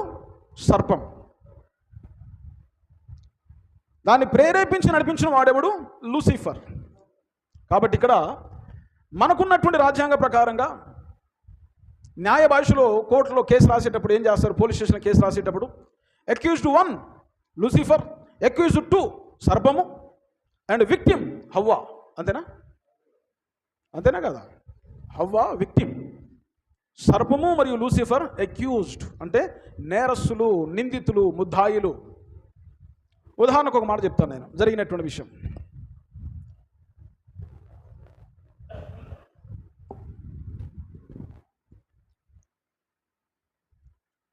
ఈ 2024 సంవత్సరం ప్రారంభంలో మన తెలంగాణ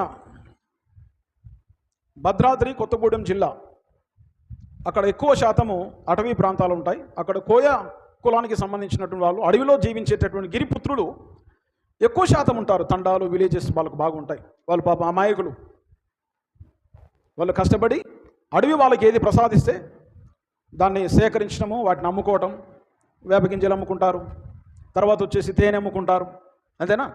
ఈ ప్రకారంగా వాళ్ళ జీవన విధానం అంతా కూడా అడవిపైన ఆధారపడి, ఆ రోజు పొద్దు నుంచి సాయంత్రం వరకు ఏమైనా కష్టపడి సంపాదిస్తే వచ్చిందే వాళ్ళకి ఆహారం, లేకపోతే వాళ్ళకి ఆహారం ఉండదు, వాళ్ళకి నిల్వ డబ్బులు ఉండవు.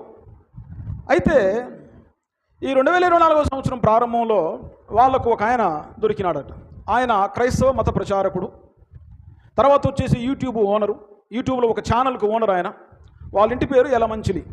ఆయన పేరు చెప్పను నేను, ఎలమంచిలి. ఈ ఎలమంచిలి ఇంటి పేరు కలిగినటువంటి ఈ యొక్క సహోదరుడు, అందులో ఒక సమాజ కార్యకర్త, ఒక సహోదరి, ఒక లేడీ ఉంటే ఆమెను కలిసి ఆమెతో చెప్పినాడట, నెహ్రూ యోజన పథకం కింద మీకు ఒక్కరికి 10 లక్షల రూపాయలు నేను ఇప్పిస్తాను గవర్నమెంట్ నుంచి. కాబట్టి ముందుగా నాకు మీరు 25,000 50,000 కట్టండి అని చెప్పేసి వాళ్ళని ఒప్పించినాడు. అప్పుడు ఆ యొక్క సహోదరి చెప్పిందట, అయ్యా మీరెవరో మాకు తెలియదు, మీరు మాకు డైరెక్ట్గా పరిచయం లేరు, మీకు ఎలా మేము డబ్బులు ఇవ్వాలి అని చెప్పేసి అంటే, నాకు యూట్యూబ్ ఛానల్ ఉంది, నేను చాలా బోధిస్తాను, చాలా గొప్ప సేవకుని అని చెప్పేసి వాళ్ళని మెప్పించి ఒప్పించి మోసం చేసి వాళ్ళ దగ్గర నుంచి డబ్బులు తీసుకున్నాడు. తర్వాత నెహ్రూ యోజన లేదు, ఇందిరమ్మ యోజన లేదు, రాజీవ్ గాంధీ యోజన లేదు, తర్వాత రాహుల్ గాంధీ యోజన కూడా లేదు వాళ్ళకు. They didn't get any kind of benefit from the central government or state government. మన తెలంగాణలో కూడా ఏ గవర్నమెంట్ ఉంది? కాంగ్రెస్ గవర్నమెంటే ఉంది. అయితే ఈయనకు ఫోన్ చేస్తే ఫోన్ ఎత్తడు, కలవడు, తిరుగుతున్నాడు. కాబట్టి వాళ్ళందరూ ఏం చేసినారంటే, ఒక 50 మంది కలిసి నేషనల్ హ్యూమన్ రైట్స్ ఫోరం దగ్గరికి వెళ్ళి వాళ్ళకు ఒక కేసు పెట్టి వాళ్ళకు పిటిషన్ ఇచ్చినారు, అయ్యా మమ్మల్ని పలానా వ్యక్తి మోసం చేసినాడు. అయితే వాళ్ళు ఏం చేసినారంటే, ట్విట్టర్లో దాని గురించి పోస్ట్ చేసి, పలానా వ్యక్తి గురించి మాకు కేసు వచ్చింది, దాంట్లో అక్యూజ్డ్ నెంబర్ 1 ఎలమంచిలి అంటే నిందితుడు, ముద్దాయి, మోసగాడు. తర్వాత వచ్చేసి విక్టిమ్స్ అని చెప్పేసి పాపం 50 మంది పేర్లు ఉన్నాయి అక్కడ. ఆ సహోదరి కాంచె మొదలు పెడితే కిందకి 50 మంది పేర్లు, 50 మంది సంతకాలు అక్కడ రాస్తున్నాయి. అంటే మీరు అర్థం చేసుకుంటానికి ఉదాహరణ చెప్తున్నాను నేను. విక్టిమ్ అంటే మోసపరచబడ్డ వాళ్ళు ఉద్దేశపూర్వకంగా పాపం చేయటం కాదు అక్కడ, వాళ్ళు ఉద్దేశపూర్వకంగా దొంగతనం చేయటం కాదు. ఉదాహరణకు మనం ఒక దగ్గర టీ షాప్ దగ్గర నిలబడతాం.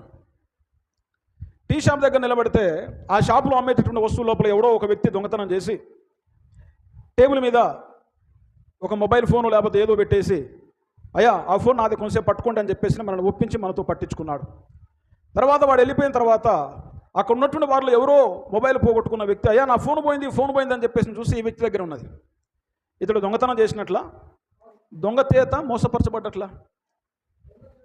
మోసపరచబడ్డాడు. అందుకనే బైబిల్ ఎక్కడ చూసినా సరే ఏమని రాయబడిందంటే, హవ్వ మోసపరచబడేను. హవ్వ మోసపరచబడి అపరాధములో పడేను, కానీ ఆమె ఉద్దేశపూర్వకంగా పాపం చేయలేదు, తప్పు చేయలేదు. హవ్వ మోసపరచబడిందే తప్ప హవ్వ ఉద్దేశపూర్వకంగా తప్పు చేయలే. అందుకనే ఆమెను మనం ఏమంటున్నామంటే, ఆమె ఒక బాధితురాలు. ఇక్కడ ముద్దాయిలు ఉన్నారు. అసలు ముద్దాయి ఎవరు? కనబడకుండా బయట తిరిగేవాడు ఎవడు? లూసిఫర్. కనబడేవాడు ఎవరు? సర్పం. కాబట్టి వీళ్ళు ఏం చేస్తున్నారంటే, విలియం బ్రహ్నాం గారిని ప్రజల దృష్టిలో చాలా క్రూరమైన వ్యక్తిగా చిత్రీకరించాలనే ఉద్దేశం చేత ఆయన మీద లేనివన్నీ కూడా కల్పించేసి ఇట్లా అంటున్నాడు అనేసరికి ప్రజలు, వామ్మో విలియం బ్రహ్నాం అంటే ఇంత దుర్మార్గుడా, విలియం బ్రహ్నాం అంటే ఇంత దారుణంగా మాట్లాడతాడా అని చెప్పేసి అని క్రియేట్ చేస్తున్నాం. ఇంకొక ఉదాహరణ,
తుయతైరా సంఘకాలం అనే వర్తమానంలో ప్రవక్త చెప్పినటువంటి ఒక మాటను ఒక సేవకుడు మాట్లాడి ఏం చేస్తున్నాడంటే, ఆరంభమునకు మనం వెళ్ళినచో అసలు ఆదిలోని శారీరక సృష్టిలో దేవుడు ప్రతిదానిని స్త్రీనిగాను పురుషునిగాను అనగా జతలు జతలుగా సృజించినని మనం ఎరుగుదుము.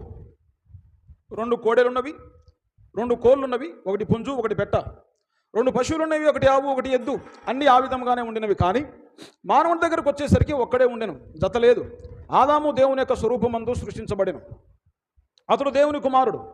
దేవుని కుమారుడు కనుక శోధనకు గురికాడు మరియు పతనము కాడు, అది అసాధ్యం. కాబట్టి దేవుడు మానవులో నుండి ఒక ఉప ఉత్పత్తిని తీసుకున్నట్టు ద్వారా పతనము జరిగాను. స్త్రీ తాజాగా దేవుని చేతిలో నుండి వచ్చినది కాదు, అనగా దేవుని చేత నిజంగా తయారైనది కాదు. ఆమె పురుషునిలో నుండి వచ్చినది, ఆమెను దేవుడు పురుషునిలో నుండి వచ్చినట్లుగా చేసిన గనక ఆమె దేవుని చేత సృజించబడిన ఇతర ఆడజాతికి చాలా భిన్నముగా ఉండెను. మోసపరచబడు గుణము ఆమెకు ఉండెను. ఆమె మోసపరచబడటానికి, శోధించబడే గుణం ఆమెకు ఉండెను. సృష్టిలోని ఏ ఇతర ఆడజాతి నీతి బాహ్యముగా ఉండలేదు, కానీ మానవుడు ఏ సమయంలోనైనా తాకబడినట్లుగా ఉండెను. అంటే సృష్టిలో ఉన్నటువంటి ఏ ఇతర జంతువు కూడా స్త్రీ వలె లేదు, కానీ స్త్రీ మాత్రమే ఏ టైంలోనైనా సరే శోధించబడటానికి సిద్ధంగా ఉన్నది అని చెప్పేసని ప్రవక్త చెప్పిన మాట చదివి దాన్ని ఆపి, చూసారా ఆడవాళ్ళంటే ఆయనకి ఎంత చులకన భావనో, ప్రణామికి ఆడవాళ్ళంటే ఎంత చులకన భావం ఉన్నది. ఆ భావం చేత సృష్టిలో ఉన్నటువంటి జంతువులన్నిటికంటే కూడా స్త్రీ చాలా దారుణమైనది, దుర్మార్గమైనది. ఆమెను ఎప్పుడైనా సరే శోధించవచ్చు, ఆమెను ఎలాగైనా సరే శోధించవచ్చు అని చెప్పేసి ఆయన ఉద్దేశం. స్త్రీలంటే గౌరవం లేదా, స్త్రీలంటే మర్యాద లేదా, స్త్రీలంటే సరైన అవగాహన లేదా అని చెప్పేసి మాట్లాడుతున్నారు. ఎప్పుడైనా బుద్ధి కలిగిన వాడు, జ్ఞానం కలిగిన వాడు, కనీసం చదువు వచ్చిన వాడు ఏం చేయాలి? ఒక పారాగ్రాఫ్ మొత్తం చదవాలి, అంతేనా? పారాగ్రాఫ్ మొత్తం చదవకుండా కావాల్సిందే దగ్గర చదివేసి ఆపేసి, ఇగో ఈయన ఇట్లా చేసినాడు అట్లా చేసినాడు అంటే తర్వాత చెప్పిన మాట ఎవరు చదువుతారు? అంటే వీళ్ళకి ఏంటిదంటే ఈయనను ఒక దుర్మార్గునిగా చిత్రీకరించాలన్న ఒకే ఒక ఉద్దేశం తప్ప వేరే ఉద్దేశం లేదు.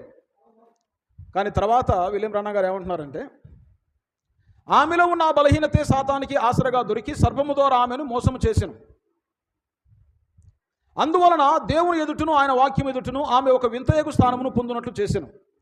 ఒకవైపు చూసినప్పుడేమో ఆమె అసభ్యమైన, నీతి బాహ్యమైన, కలుషితమైన ప్రతిదానికి సాదృశ్యముగా ఉన్నది. మరి ఒకవైపు ఆమె పవిత్రమైన, అందమైన, పరిశుద్ధమైన సమస్తమునకు సాదృశ్యముగా ఉన్నది. ఏమన్నాడు? ఒకవైపు చూస్తేనేమో అపవిత్రాలుగా కనిపిస్తుంది, అపరిశుద్ధరాలుగా కనిపిస్తుంది. ఒకవైపు చూస్తేనేమో పవిత్రమైన, అందమైన, పరిశుద్ధముకు సమస్తమునకు సాదృశ్యముగా ఉన్నది. దేవుని యొక్క ఆత్మను, దేవుని యొక్క ఆశీర్వచనమును పొందినట్లుగా ఆమె ఉన్నది. Hallelujah. She is not only objective for the seducing, శోధిస్తానికి మాత్రమే ఆమె ఒక పాత్రాలుగా కాదు, కానీ దేనికి ఆమె పాత్రాలుగా ఉన్నది? దేవుని ఆత్మను, దేవుని ఆశీర్వాదమును పొందుటానికి కూడా ఆమె ఉన్నది. ఒక పక్క ఆమె వేశ్యగా తన జారత్వపు మద్యమును త్రాగించిన దానిగా పిలువబడెను, ప్రకటన గ్రంథంలో రాయబడింది కదా. మరి ఒక వైపు ఆమె క్రీస్తు యొక్క వధువుగా పిలువబడెను. ఒకవైపు ఏమో మర్మమైన బబులోనుగా ఉన్నది, దేవుని ఎదుట హేయమైనదిగా పిలువబడెను. మరి ఒక వైపు ఆమె మన తల్లి అయిన నూతన యెరూషలేముగా పిలువబడెను. ఒకవైపు ఆమె దుష్టురాలుగా, చెడ్డదానిగాను, చెడిపిన దానిగాను, పూర్తిగా అగ్నిగుండంలోనికి త్రోయబడుటకు ఆ చోటికి మాత్రమే తగినట్లుగా కనబడును. మరొక వైపు ఏమో ఆమె పరలోకం వైపుకు హెచ్చించబడి దేవుని సింహాసనమును పంచుకొని దానిగా అటువంటి చోట ఉండదగిన రాణిగా కనిపించును. హల్లెలూయా. ఇది పారాగ్రాఫ్ మొత్తం చదవకుండా ఈ అతిమూత్రపు గాళ్ళు వాళ్ళకు ఆతృత ఆగట్లా. విలియం బ్రనహం అని దుష్టునిగా చిత్రీకరించాలని చెప్పేసి మధ్యలో ఆపేసి, ఇదిగో ఇట్లన్నాడు అట్లన్నాడు. ఎస్, అట్లా మాత్రమే కాదు, ప్రతిదాన్ని చెప్పినాడు ఆయన. బైబిల్లో స్త్రీ చేసిన తప్పిదాన్ని చెప్పినాడు, స్త్రీ ఎందుకోసమే దేవుని చేత ఎన్నిక చేయబడిందో చెప్పాడు, ఆ స్త్రీ స్థానం ఏమిటో చెప్పినాడు. ఆమె నూతన యెరూషలేముగా చిత్రీకరించబడుతుందని చెప్పినాడు, దేవుని సంఘముగా చిత్రీకరించబడుతుందని చెప్పినాడు, దేవుని ఆత్మను పొందుకుంటానికి పాత్రాలని చెప్పేసి అన్నాడు, దేవుని చేత మహింపరచబడటానికి పాత్రాలని చెప్పేసి అన్నాడు. దేవుని రాజ్యానికి కొనిపోబడి ఆయన సింహాసనాన్ని పంచుకునేటటువంటి ఒక మహిమయుక్తమైన స్థానమునికి ఆమె పాత్రాలని చెప్పినాడు. చెప్పింది మొత్తం చదవకుండా, ఆయన గారు చెప్పినటువంటి వాక్యం అంతా చదవకుండా, చదివిన దాన్ని వినిపించకుండా, మీకు నచ్చిన 2 పదాలు తీసుకుని ఆయన్ని దుర్మార్గుడు, దుష్టుడు అని చెప్పేసి అంటే ఎట్లా? అది తెలివి అనుకుంటున్నారా, లేకపోతే మూర్ఖత్వం అనుకుంటున్నారా? మేమైతే దాన్ని మూర్ఖత్వం అంటున్నాం. ఆ ప్రవక్త, దైవ సేవకుడైనటువంటి విలియం బ్రనహం గారిని ఇష్టం వచ్చినట్టుగా మీరు మాట్లాడినారు, మేము కూడా మాట్లాడవచ్చు. కానీ మా దేవుడు మరియు మాకు ఇవ్వబడిన ప్రవక్త మాకు ఆ యొక్క విషయాన్ని నేర్పించలేదు. మాకు సభ్యతను నేర్పించినారు, మర్యాదను నేర్పించినారు, గౌరవాన్ని నేర్పించినారు, ప్రతి ఒక్కరిని గౌరవించమని నేర్పించినాడు. కాబట్టి వీళ్ళు ఏం చేస్తారంటే వీళ్ళకి కావాల్సిందే తీసుకుంటారు. వీళ్ళకి కావాల్సిందే. చిన్నప్పుడు పిల్లలు ఏమంటారు, చిన్న చిన్న ఆటలు ఆడుతుంటారు కదా, ఆటలు అయినప్పుడు 10 పైసలు 5 పైసలు పెట్టి ఆడతారు. ఆడేటప్పుడు ఒకడు ఏం చేస్తాడంటే ఎవరికైతే ఆట రాదో వాడినే చూసుకుంటాడు. వాడైతే ఓడిపోతాడు ఈజీగా, వీడైతే గెలుస్తాడని చెప్పేసి అని అట్లాంటి వాడిని తొండితో వాడిని ఓడించాలని చెప్పేసి అని ఆడరానంతో ఆడతాడు. ఎవడైనా మంచిగా ఆడొచ్చినోడు వస్తే నా కాళ్ళు వస్తుంది, నేను ఆడలే ఇప్పుడు అంటాడు. మా అమ్మ పిలిచింది ఇంటికి పోవాలి, మా నాన్న వస్తే కొడతాడు, నేను ఇప్పుడు ఆడను అన్నాడు. ఆ మంచి ఆడాడు వెళ్ళిపోగానే మళ్ళీ వచ్చేసి ఆడరాంతో ఆడతాడు, ఎందుకంటే వాడిని మోసం చేయొచ్చు. కాబట్టి వీళ్ళు కూడా ఏం చేస్తున్నారంటే ఎవరో ఒకళ్ళు సరిగా మాట్లాడలేని వారు, సరిగా జ్ఞానం లేని వారు, సరిగా మర్యాదపూర్వకంగా మాట్లాడలేని వారు, లేకపోతే ఎవరైనా నోరు తెరవంగానే బూతులు మాట్లాడే సేవకులు ఉన్నారు, మెసేజ్లు కూడా ఉన్నారు లేండి చాలామంది. వాళ్ళ వీడియో క్లిప్లే తీసుకొచ్చేసి ఇదిగో బ్రహ్మ మనుషులు ఇట్లా మాట్లాడుతున్నారు. వాళ్ళకి ఈయనే దొరికినాడంటే అర్థమేంటిది, ఏ జాతి పక్షి ఆ జాతికి వెళ్ళిపోవాల్సిందే కదా. వాళ్ళు ఎప్పుడు మాట్లాడినా పలానాయన మాట్లాడుతున్నాడు వినండి అంటాడు. పలానాయన మాట మేమైనట్లేదు, మీరెందుకు మాకు వినిపిస్తున్నారు అంటే మీ అర్థం ఏంటిది, మీ ఉద్దేశం ఏంటిదంటే మమ్మల్ని దూషించాలంటే అట్లాంటి వాడు ఒకడు దొరికినాడు మీకు. ఆ విధంగా మర్యాద లేకుండా మాట్లాడేవాడు, ఒరే ఒరే అని మాట్లాడేవాడు ఒక సిగ్గుమాలిన మనిషి దొరికినాడు. కాబట్టి వాడిని పట్టుకొని చూపించేసి మొత్తం మీరే అంటే ఆయన మాకు ప్రతినిధా, లేకపోతే మాకేమైనా పోపా, లేకపోతే మాకేమైనా బిషపా? Is not anything to us, మాకేమీ కాదు ఆయన. అలాంటి వ్యక్తిని తీసుకొచ్చి మొత్తం ఇట్నే అని చెప్పేసి అంటే ఎట్లా? పచ్చకామలోనికి లోకమంతా పచ్చగా కనబడ్డట్లుగా. That is not the way, సరైన విధానం కాదది. ప్రవక్త గారు మాట్లాడిన మాటలు మొత్తం చదవకుండా, పారాగ్రాఫ్ మొత్తం చదవకుండా కావలసిన 2 మాటలు మాట్లాడుకుని ఇదిగో ఇట్లన్నాడు అట్లన్నాడు అని చెప్పేసి అంటే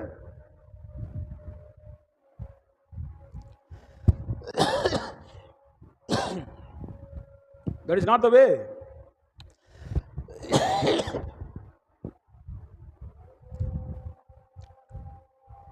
సరే,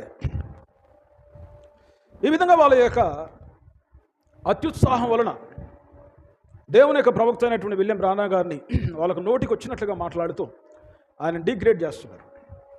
డిగ్రేడ్ చేసేటటువంటి ఇంకొక ఉద్దేశం, ఇంకో మాట ఏంటంటే ప్రవక్త చెప్పినాడు సర్పము అందగానిగా ఉన్నాడు కాబట్టి హవ్వవాన్ని చూసి మోసపోయింది, హవ్వవాన్ని చూసి ఏమంటాం టెంప్ట్ అయింది. కాబట్టి సర్పము అందగాడు అని చెప్పేసి విలియం బ్రానం అన్నాడు. ఎస్, అందగాడే. ఎహెజ్కేలు గ్రంథము 28వ అధ్యాయం 12వ వచనం ఉంది.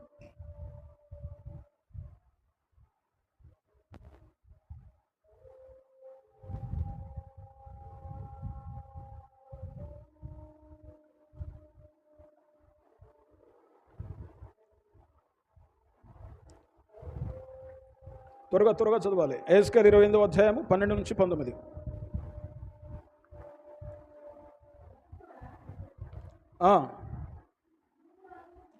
తూరు రాజును గూర్చి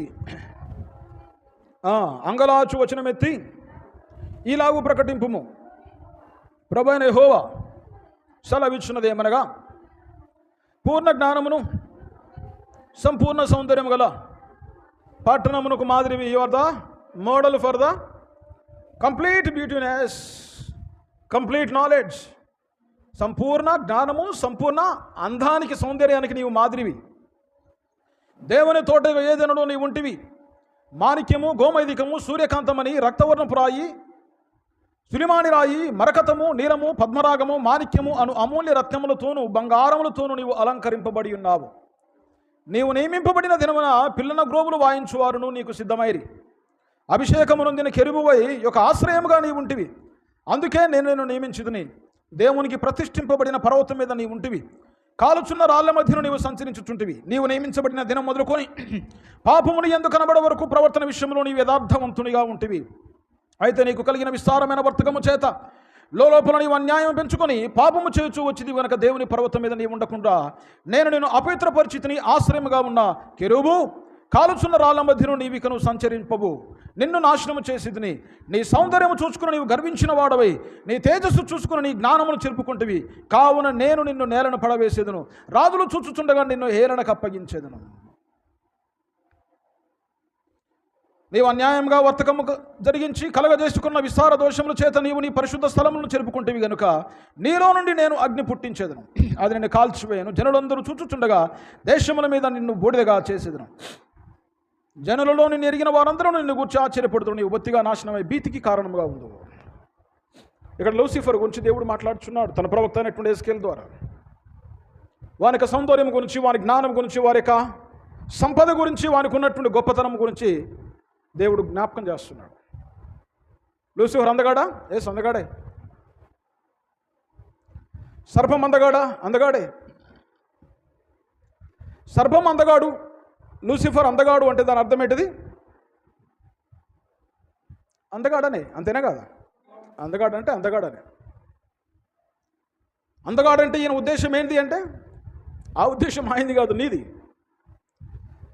సర్పం అందగాడు అన్నాడు కాబట్టి దేవుడు అందగాడు కాదా? ఒక ఆయన అంటాడు. సర్పం అందగాడు అని చెప్పేసి అంటున్నాడు కాబట్టి ఆదాము అందగాడు కాదా? కాబట్టే ఈ యొక్క హవ్వ ఆదాములో లేని అందాన్ని సర్పంలో చూసి మోసపోయిందని చెప్పేసి విలియం బ్రానమ్ బోధిస్తున్నాడు. He never preached like that. సర్పం అందగాడని చెప్పేసి అన్నాడు కాబట్టి దేవుడు అందగాడు కాదా? దేవుడు డీగ్రేడ్ చేస్తున్నారు అని చెప్పేసి ఒక బుద్ధిమంతుడు మాట్లాడుతున్నాడు. But he never said like that. William Branham అట్లా చెప్పలేదు. ఒక చిన్న ఉదాహరణ చెప్తాను. ఆ మాటలు అన్నటువంటి వాళ్ళ కుటుంబంలో వాళ్ళకి పిల్లలు ఉంటారు. ప్రతి ఒక్కరి పిల్లలు ఉంటారు. నాకు ఆడపిల్లలు ఉన్నారు, అందరికీ ఆడపిల్లలు.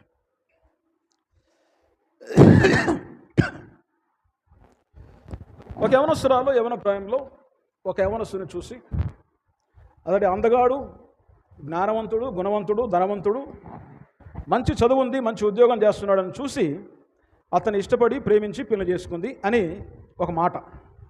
అంటే దాని అర్థం ఏంటిది? ఈయన వచ్చి అంటాడు, అంటే ఆ యవనస్తుడు అందగాడు కానీ వాళ్ళ నాన్న అందగాడు కాదా? అంటే దాని అర్థం ఏందన్నట్లు చెప్పండి ఒకసారి. వాళ్ళ నాన్న ఎంతగా అందగాడైనా సరే ఆయన ఆమెకు తండ్రి. ఈ అమ్మాయి ఎంత అందగత్తి అయినా సరే ఆమె అతనికి కూతురు.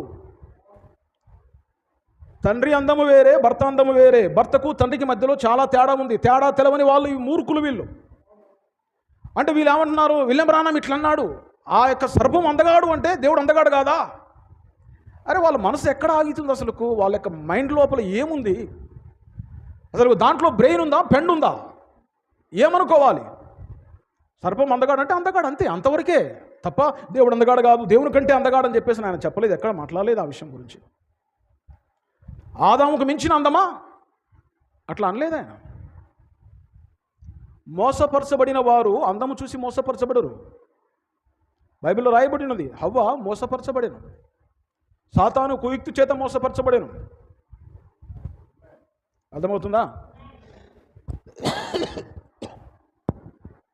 కాబట్టి ప్రియులారా, ఈ మనుషులు అంటున్నారు, ఈ విధంగా మాట్లాడి సాతాన్ని వీళ్ళు హైలైట్ చేస్తున్నారు. సాతాన్ని హైలైట్ చేస్తున్నట్ల తర్వాత వచ్చేసి వీళ్ళ ఉద్దేశం ఎట్లా ఉందంటే, అవని ఆదామును దేవుడే కాపాడుకోలేకపోయినాడు అని చెప్పేసి వీళ్ళ ఉద్దేశంతో మాట్లాడుతున్నారు. మేము అట్లా చెప్పలే. ప్రవక్త విలియం బ్రానమ్ గారు ఆ విధంగా చెప్పలే. ఆ విధంగా ఎన్నడూ ఆయన మాట్లాడలేదు. మోసపరచబడ్డారు అంతే తప్ప దేవుడు బలహీనుడు అని చెప్పలే. సాతాన్ని హైలైట్ చేయలే. సాతాన్ని హైలైట్ ఎట్లా చేస్తారు? వాడు మోసం చేసినాడంటే హైలైట్ చేసినట్ల.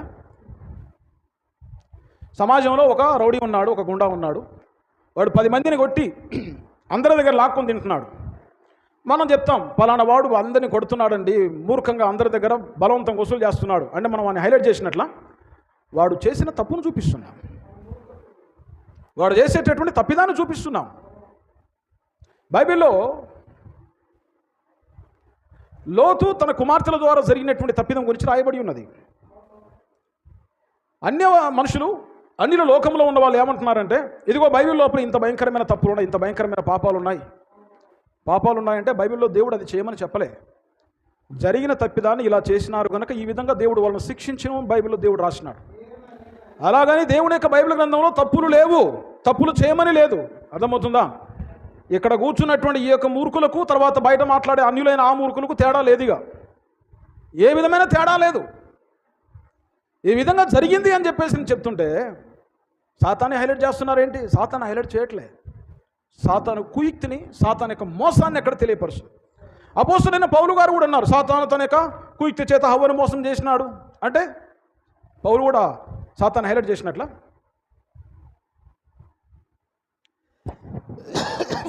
కాబట్టి ప్రియులారా, ఇక్కడ బైబిల్ గ్రంథములో సర్పానికి సంతానం ఉన్నది అని చెప్పేసి రుజువు చేయటం కానీ బైబిల్లో కొంతమంది దైవ సేవకులు మాట్లాడినారు. మొట్టమొదటిగా ప్రవక్త మోషే, ఆదికాండాన్ని రాసిందే ఆయన కాబట్టి డైరెక్ట్గా మోషే దాన్ని అంగీకరించి చెప్పినాడు. తర్వాత యేసుక్రీస్తు వారు మత్తయి సువార్త 13:24 మత్తయి సువార్త 13:24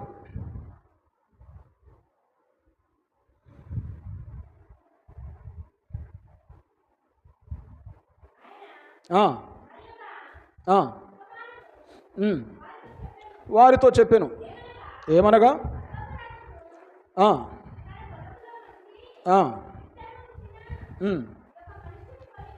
ఒక మనిషిని పోలి ఉన్నాడు.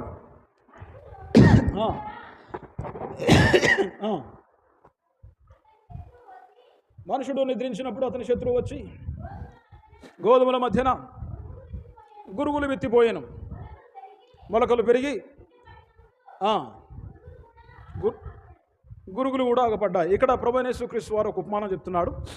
ఆ ఉపమానం ఏంటిది అని చెప్పేసి అంటే విత్తుమాను కూర్చున్నటువంటి ఉపమానం. ఒక మనుషుడు గోధుమలు విత్తినాడు తన పొలంలో. అతను నిద్రించిన తర్వాత రాత్రికాల సమయంలో ఒక దుష్టుడు వచ్చి, రాత్రికాల సమయంలో అందరూ నిద్రించినప్పుడు ఏం చేస్తున్నాడంటే ఆ గోధుమల మధ్యలో గురుగులు కూడా విత్తుతున్నాడు. అంటే తప్పుడు విత్తనాలను విత్తుతున్నాడు. ఒకే నేల, ఇద్దరు భిన్నమైన వ్యక్తులు, రెండు రకాల విత్తనాలు. ఈ యొక్క పొలం యొక్క యజమాని విత్తినటువంటి గోధుమల చేతనేమో గోధుమలే మొలకెత్తినాయి. దుష్టుడు వచ్చి రాత్రికాల సమయంలో వాటి మధ్యలో విత్తినటువంటి ఆ యొక్క గురుగులను బట్టి గురుగులే మొలకెత్తినాయి.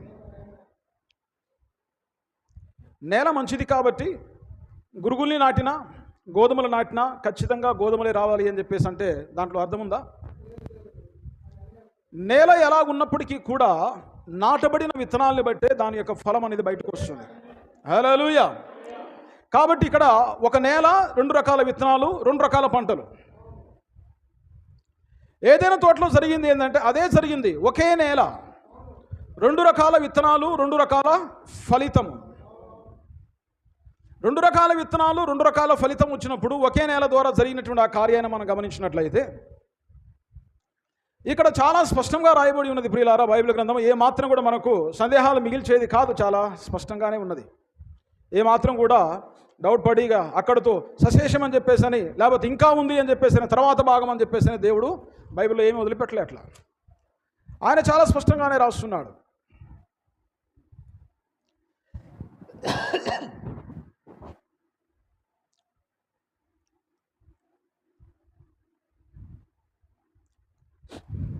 ఒక నేల, రెండు రకాల విత్తనాలు, విత్తినటువంటి మనుషులు ఇద్దరు కూడా వేరువేరు, వచ్చినటువంటి ఫలము కూడా రెండు వేరువేరు. ఇక్కడ సందేహం ఏంటిది అని చెప్పేసి అంటే వచ్చినటువంటి ఆ యొక్క రెండు విత్తనాలను బట్టి, రెండు ఫలాలను బట్టి, లేకపోతే రెండు పంటలను బట్టి వారిని విత్తిన వారు ఇద్దరు వేరువేరు అని ఎట్లా చెప్తారు? ఆదాము కూడినప్పుడే హవ్వ కూడా కుమారుని కనింది, అతనికి కయీన్ అని పేరు పెట్టినారు. తర్వాత వచ్చేసి హేబేలు పుట్టినాడు, తర్వాత అతనికి హేబేల్ అని పేరు పెట్టినారు. బైబిల్లో స్పష్టంగా రాయబడింది కదా, హవ్వ జీవం కలిగిన ప్రతి వానికి తల్లి అని చెప్పేసి అని. అలాంటప్పుడు వచ్చిన ప్రతి ఒక్కరు కూడా హవ్వే తల్లి కదా. ఎస్, దాన్ని తప్పనట్లే. ఒక పొలములో గురుగులు మొలకెత్తినా, గోధుమల మొలకెత్తినా, పిచ్చి చెట్ల మొలకెత్తినా, ముళ్ళ కంపల మొలకెత్తినా ప్రతీది కూడా ఎక్కడి నుంచి మొలకెత్తుతుంది? ఫ్రమ్ ద సేమ్ గ్రౌండ్, అదే పొలము నుంచి. కాబట్టి వచ్చేటటువంటి ప్రతి పంటకు తల్లి ఎవరు? అదే పొలము. కానీ ఒక మంచి వ్యక్తి వచ్చి గోధుమలు చల్లితే ఆ నాటబడిన విత్తనాన్ని బట్టి గురుగులు, గోధుమలు, తర్వాత దాన్ని ఏమంటారు, కలుపు, తర్వాత వచ్చేసి ముండ్ల పొదలు, గచ్చ పొదలు, ఇవన్నీ మొలుస్తాయా? మొలుస్తాయండి? విత్తనం ఏది నాటబడిందో దానికి సంబంధించిన పంటే బయటకు వస్తుంది. దేవుని లేఖనం చాలా స్పష్టంగా రాయబడి ఉన్నది. జీవం కలిగిన ప్రతి వానికి తల్లి అంటే అవును తల్లే. She is the mother for every one. ఎందుకోసం అంటే ఉన్నది ఒకే గ్రౌండ్ కాబట్టి ఆ గ్రౌండ్ నుంచి ఏది వచ్చినా సరే రావాల్సింది. ఇక వేరొక గ్రౌండ్ లేదు, వేరొక పొలం లేదు, వేరొక స్థలం లేదు, వేరొక స్త్రీ లేదు, వేరొక గర్భం లేదు. కాబట్టే రాయబడింది జీవం కలిగిన ప్రతి వానికి తల్లి. ఆదాము గురించి రాయబడలేదు కదా జీవం కలిగిన ప్రతి వానికి తండ్రి అని. ఎందుకు రాయలేదు దేవుడు?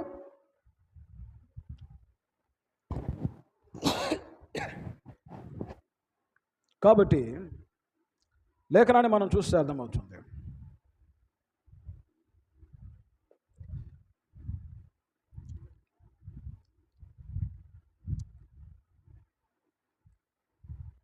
తప్పిదం జరిగింది. They made some physical thing, భౌతిక సంబంధమైనటువంటి కార్యక్రమాలు జరిగించబడింది. తర్వాత వెంటనే దేవుడు వచ్చినాడు, అడుగుతున్నాడు, ఆదామా నువ్వు ఎక్కడ? ఆదాం అన్నాడు, అయ్యా నువ్వు నాకు ఇచ్చిన నా భార్య నన్ను మోసం చేసింది.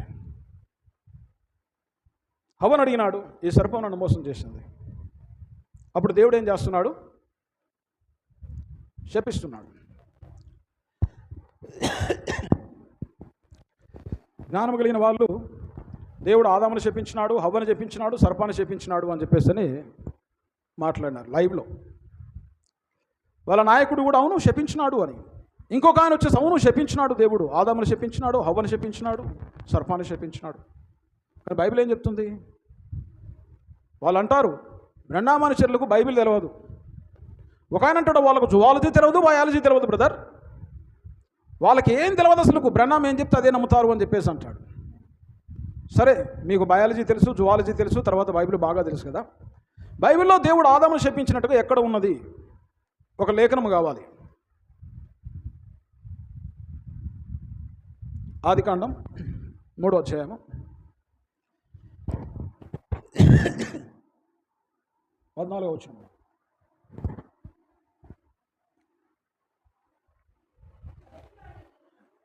ఆదికాండం 3వ అధ్యాయం 14వ వచనం. అందుకు దేవుడైన యెహోవా, సర్పముతో నీవు దీన్ని చేసినందున పశువులన్నిటిలోను భూజంతువులన్నిటిలోను నీవు శపించబడిన దానివై నీ కడుపుతో ప్రాకుచు నీవు బ్రతుకు దినములన్నీయు మన్ను తిందువు. సర్పాన్ని శపించినాడా? అయిపోయింది. రెండవదిగా, మరియు నీకును స్త్రీకిని నీ సంతానమునకు ఆమె సంతానమునకు వైరము కలగజేసేది. అది నిన్ను తల మీద కొట్టును, నీవు దానిని మడమ మీద కొట్టుదు అని చెప్పాను. అదైపోయింది. ఆయన స్త్రీతో నీ ప్రయాసమును నీ గర్భవేదనను నేను మిక్కిలి హెచ్చించేదను, వేదనతో పిల్లల్ని కందువు, నీ భర్తేడల నీకు వాంఛ కలుగును, అతను నిన్ను ఏలునని చెప్పాను. స్త్రీని శపించినాడు. ఇప్పుడు ఆదాము దగ్గరికి వస్తూ ఆయన ఆదాముతో, నీవు నీ భార్య మాట విని తినవద్దని నేను నీకు ఆజ్ఞాపించిన వృక్ష ఫలములు తింటివి గనుక నిన్ను శపిస్తున్నాను అన్నాడా? నీ నిమిత్తము నేల శపించబడి ఉన్నది. నీ నిమిత్తము నేల శపించబడి ఉన్నది. ప్రయాసంతోనే నీవు బ్రతుకు తినవన్నీ దాని పంట తిందువు. మొత్తం రాయబడి ఉన్నది. But God never said, God never cursed Adam. ఆదాము గురించి మాట్లాడలేదు, ఆదాముని దేవుడు శపించలేదు. ఈ గొప్ప జ్ఞానులు చెప్తున్నారు ఆదాముని దేవుడు శపించినాడు. బుద్ధి జ్ఞానం ఉండాలి ఆ మాట మాట్లాడతానికి. God never cursed Adam, God cursed Eve, God cursed serpent. సర్పాన్ని శపించినాడు, స్త్రీని శపించినాడు, కానీ పురుషుణ్ణి ఆదాముని దేవుడు శపించలేదు. నిన్ను బట్టి నేల శపించబడి ఉన్నది. ఎందుకంటే ఆదాము తప్పు చేయలే, ఆదాము మోసపోలే, కాబట్టి దేవుడు ఆదామును శపించాడు. ఇంత అబద్ధాలు ఎట్లా వస్తాయని చెప్పేసి నేను వాళ్ళ గురించి ఒక చిన్న స్టడీ చేశాను.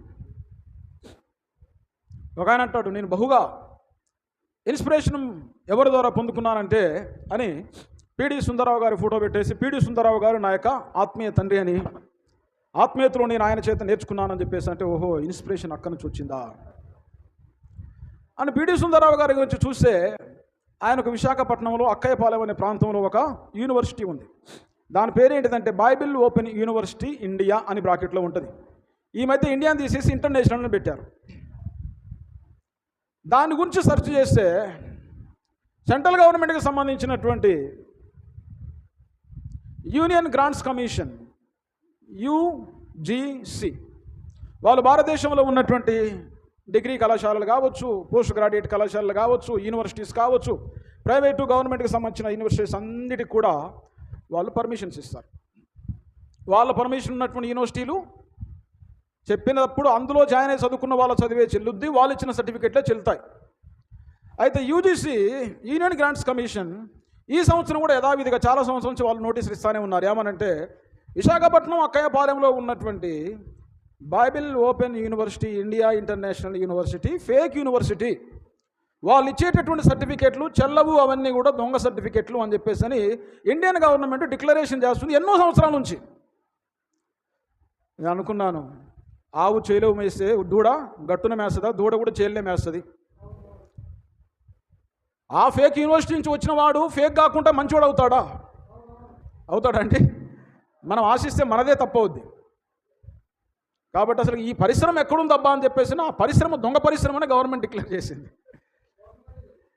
సెంట్రల్ గవర్నమెంట్ డిక్లేర్ చేసింది అది ఒక దొంగ పరిశ్రమ, దాంట్లో నుంచి బయటకు వచ్చే వాళ్ళ సర్టిఫికెట్లు ఎవరి చెల్లవు. అంటే ఈ రోజుల సమస్య ఏంటిదంటే దొంగలే చాలా గర్వంగా మాట్లాడే పరిస్థితిలో మనం ఉన్నాం. కాబట్టి బైబిల్లో ఎంత స్పష్టంగా రాయబడి, ఆదామును దేవుడు శపించలేదు. ఆదాముతో అంటున్నాడు దేవుడు, నిన్ను బట్టి నేల శపించబడింది.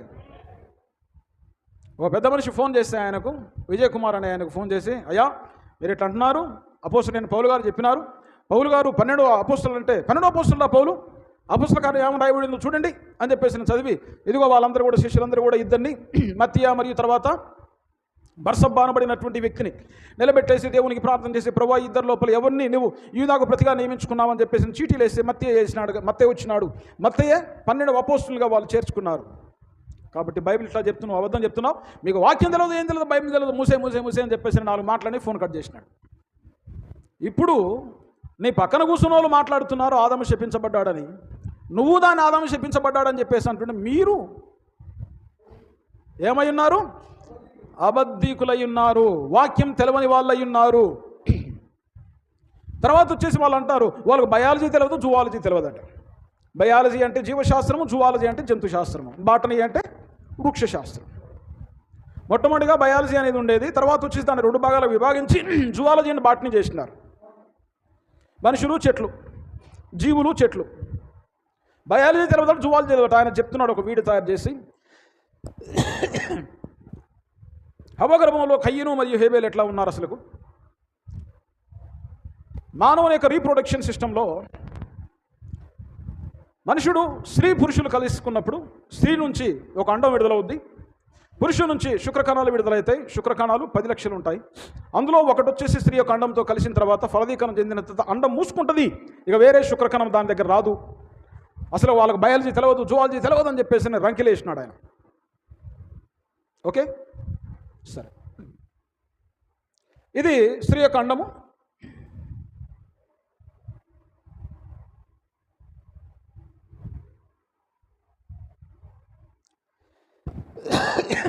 దానిపైన కమ్ముకున్నటువంటి అన్నీ కూడా శుక్రకణాలు. స్త్రీ పురుష కలయికలో స్త్రీ నుంచి ఋతుక్రమం స్టార్ట్ అయిన తర్వాత, పీరియడ్ స్టార్ట్ అయిన తర్వాత ఒక అండం విడుదలవుద్ది.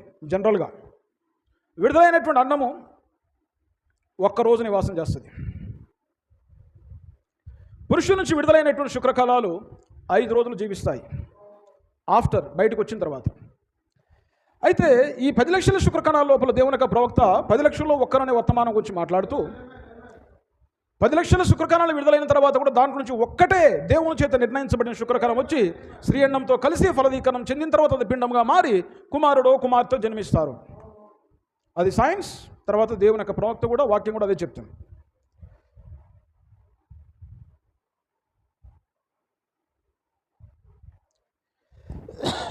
ఇప్పుడు దీంట్లో ఒకే శుక్రకణము అండంతో కలుస్తున్నట్లుగా మనం చూస్తున్నాం.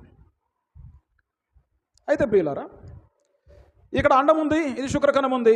అండం వచ్చేసి శుక్రకణం 2 కూడా కలిసినప్పుడు అది ఫలదీకరణం చెందిన తర్వాత అండము పిండముగా మారుతుంది. ఓకే,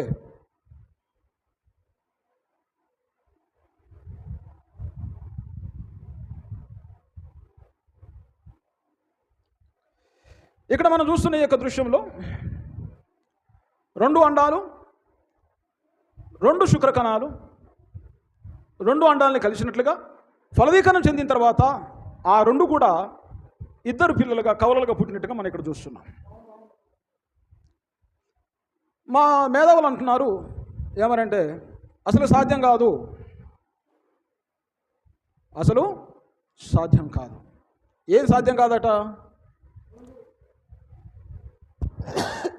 కవలలంటే ఒకే పురుషుడు ఒకే స్త్రీ ద్వారా జన్మించేటటువంటి ఇద్దరు పిల్లలు, ఆడ కావచ్చు, మగ కావచ్చు. రెండు శుక్రకణాలు వచ్చేసి ఒకే అండంతో కలిసి ఫలదీకరణం చెందిన తర్వాత రెండు పిండాలుగా మారి ఒకే గర్భంలో ఒకేసారి జన్మించే వాళ్ళని ట్విన్స్ అని చెప్పేసి అంటారు. అయితే సైన్స్ ఏం చెప్తుందో చూద్దాం మనం.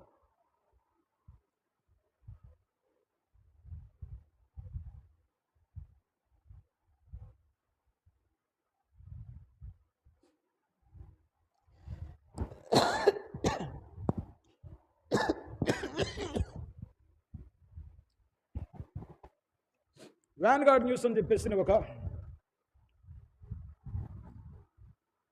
న్యూస్ వెబ్సైట్, దాంట్లో హెల్త్ అనే కాలంలో జనవరి 14, 2017 వాళ్ళు ప్రింట్ చేసినటువంటి ఒక article, twins from different fathers in one womb. ఒకే గర్భంలో ఇద్దరు తండ్రుల ద్వారా ఇద్దరు కవల పిల్లలు. ఆర్టికల్ రాసింది ఎవరంటే doctor Sola Ogundipe. Doctor, siblings can have different fathers. Can twins born of a woman have two fathers? అని క్వశ్చన్ వేస్తూ the straight answer is yes. ఇద్దరు తండ్రుల ద్వారా కవల పిల్లలు ఒక తల్లి గర్భం ద్వారా జన్మించడానికి సాధ్యం ఉన్నదా అంటే దానికి ఎస్ అని చెప్పేసి అని. ట్విన్స్ కుడ్ బి బైపటర్నల్, దాని పేరు. This phenomenon occurs quite rarely, 1 in a billion to be exact. ఒక బిలియన్లో ఒక్కళ్ళు ఈ విధంగా జరగటానికి సాధ్యం ఉన్నది. But several pairs of non-identical twins have been born, tested and found to be the products of one womb, one pregnancy, but two fathers. చాలా test లోపల తేలింది ఏంటంటే ఒకే స్త్రీ గర్భంలో ఇద్దరు ట్విన్స్ కవల పిల్లలు ఇద్దరు తనుల ద్వారా పుట్టినట్టుగా తేలింది.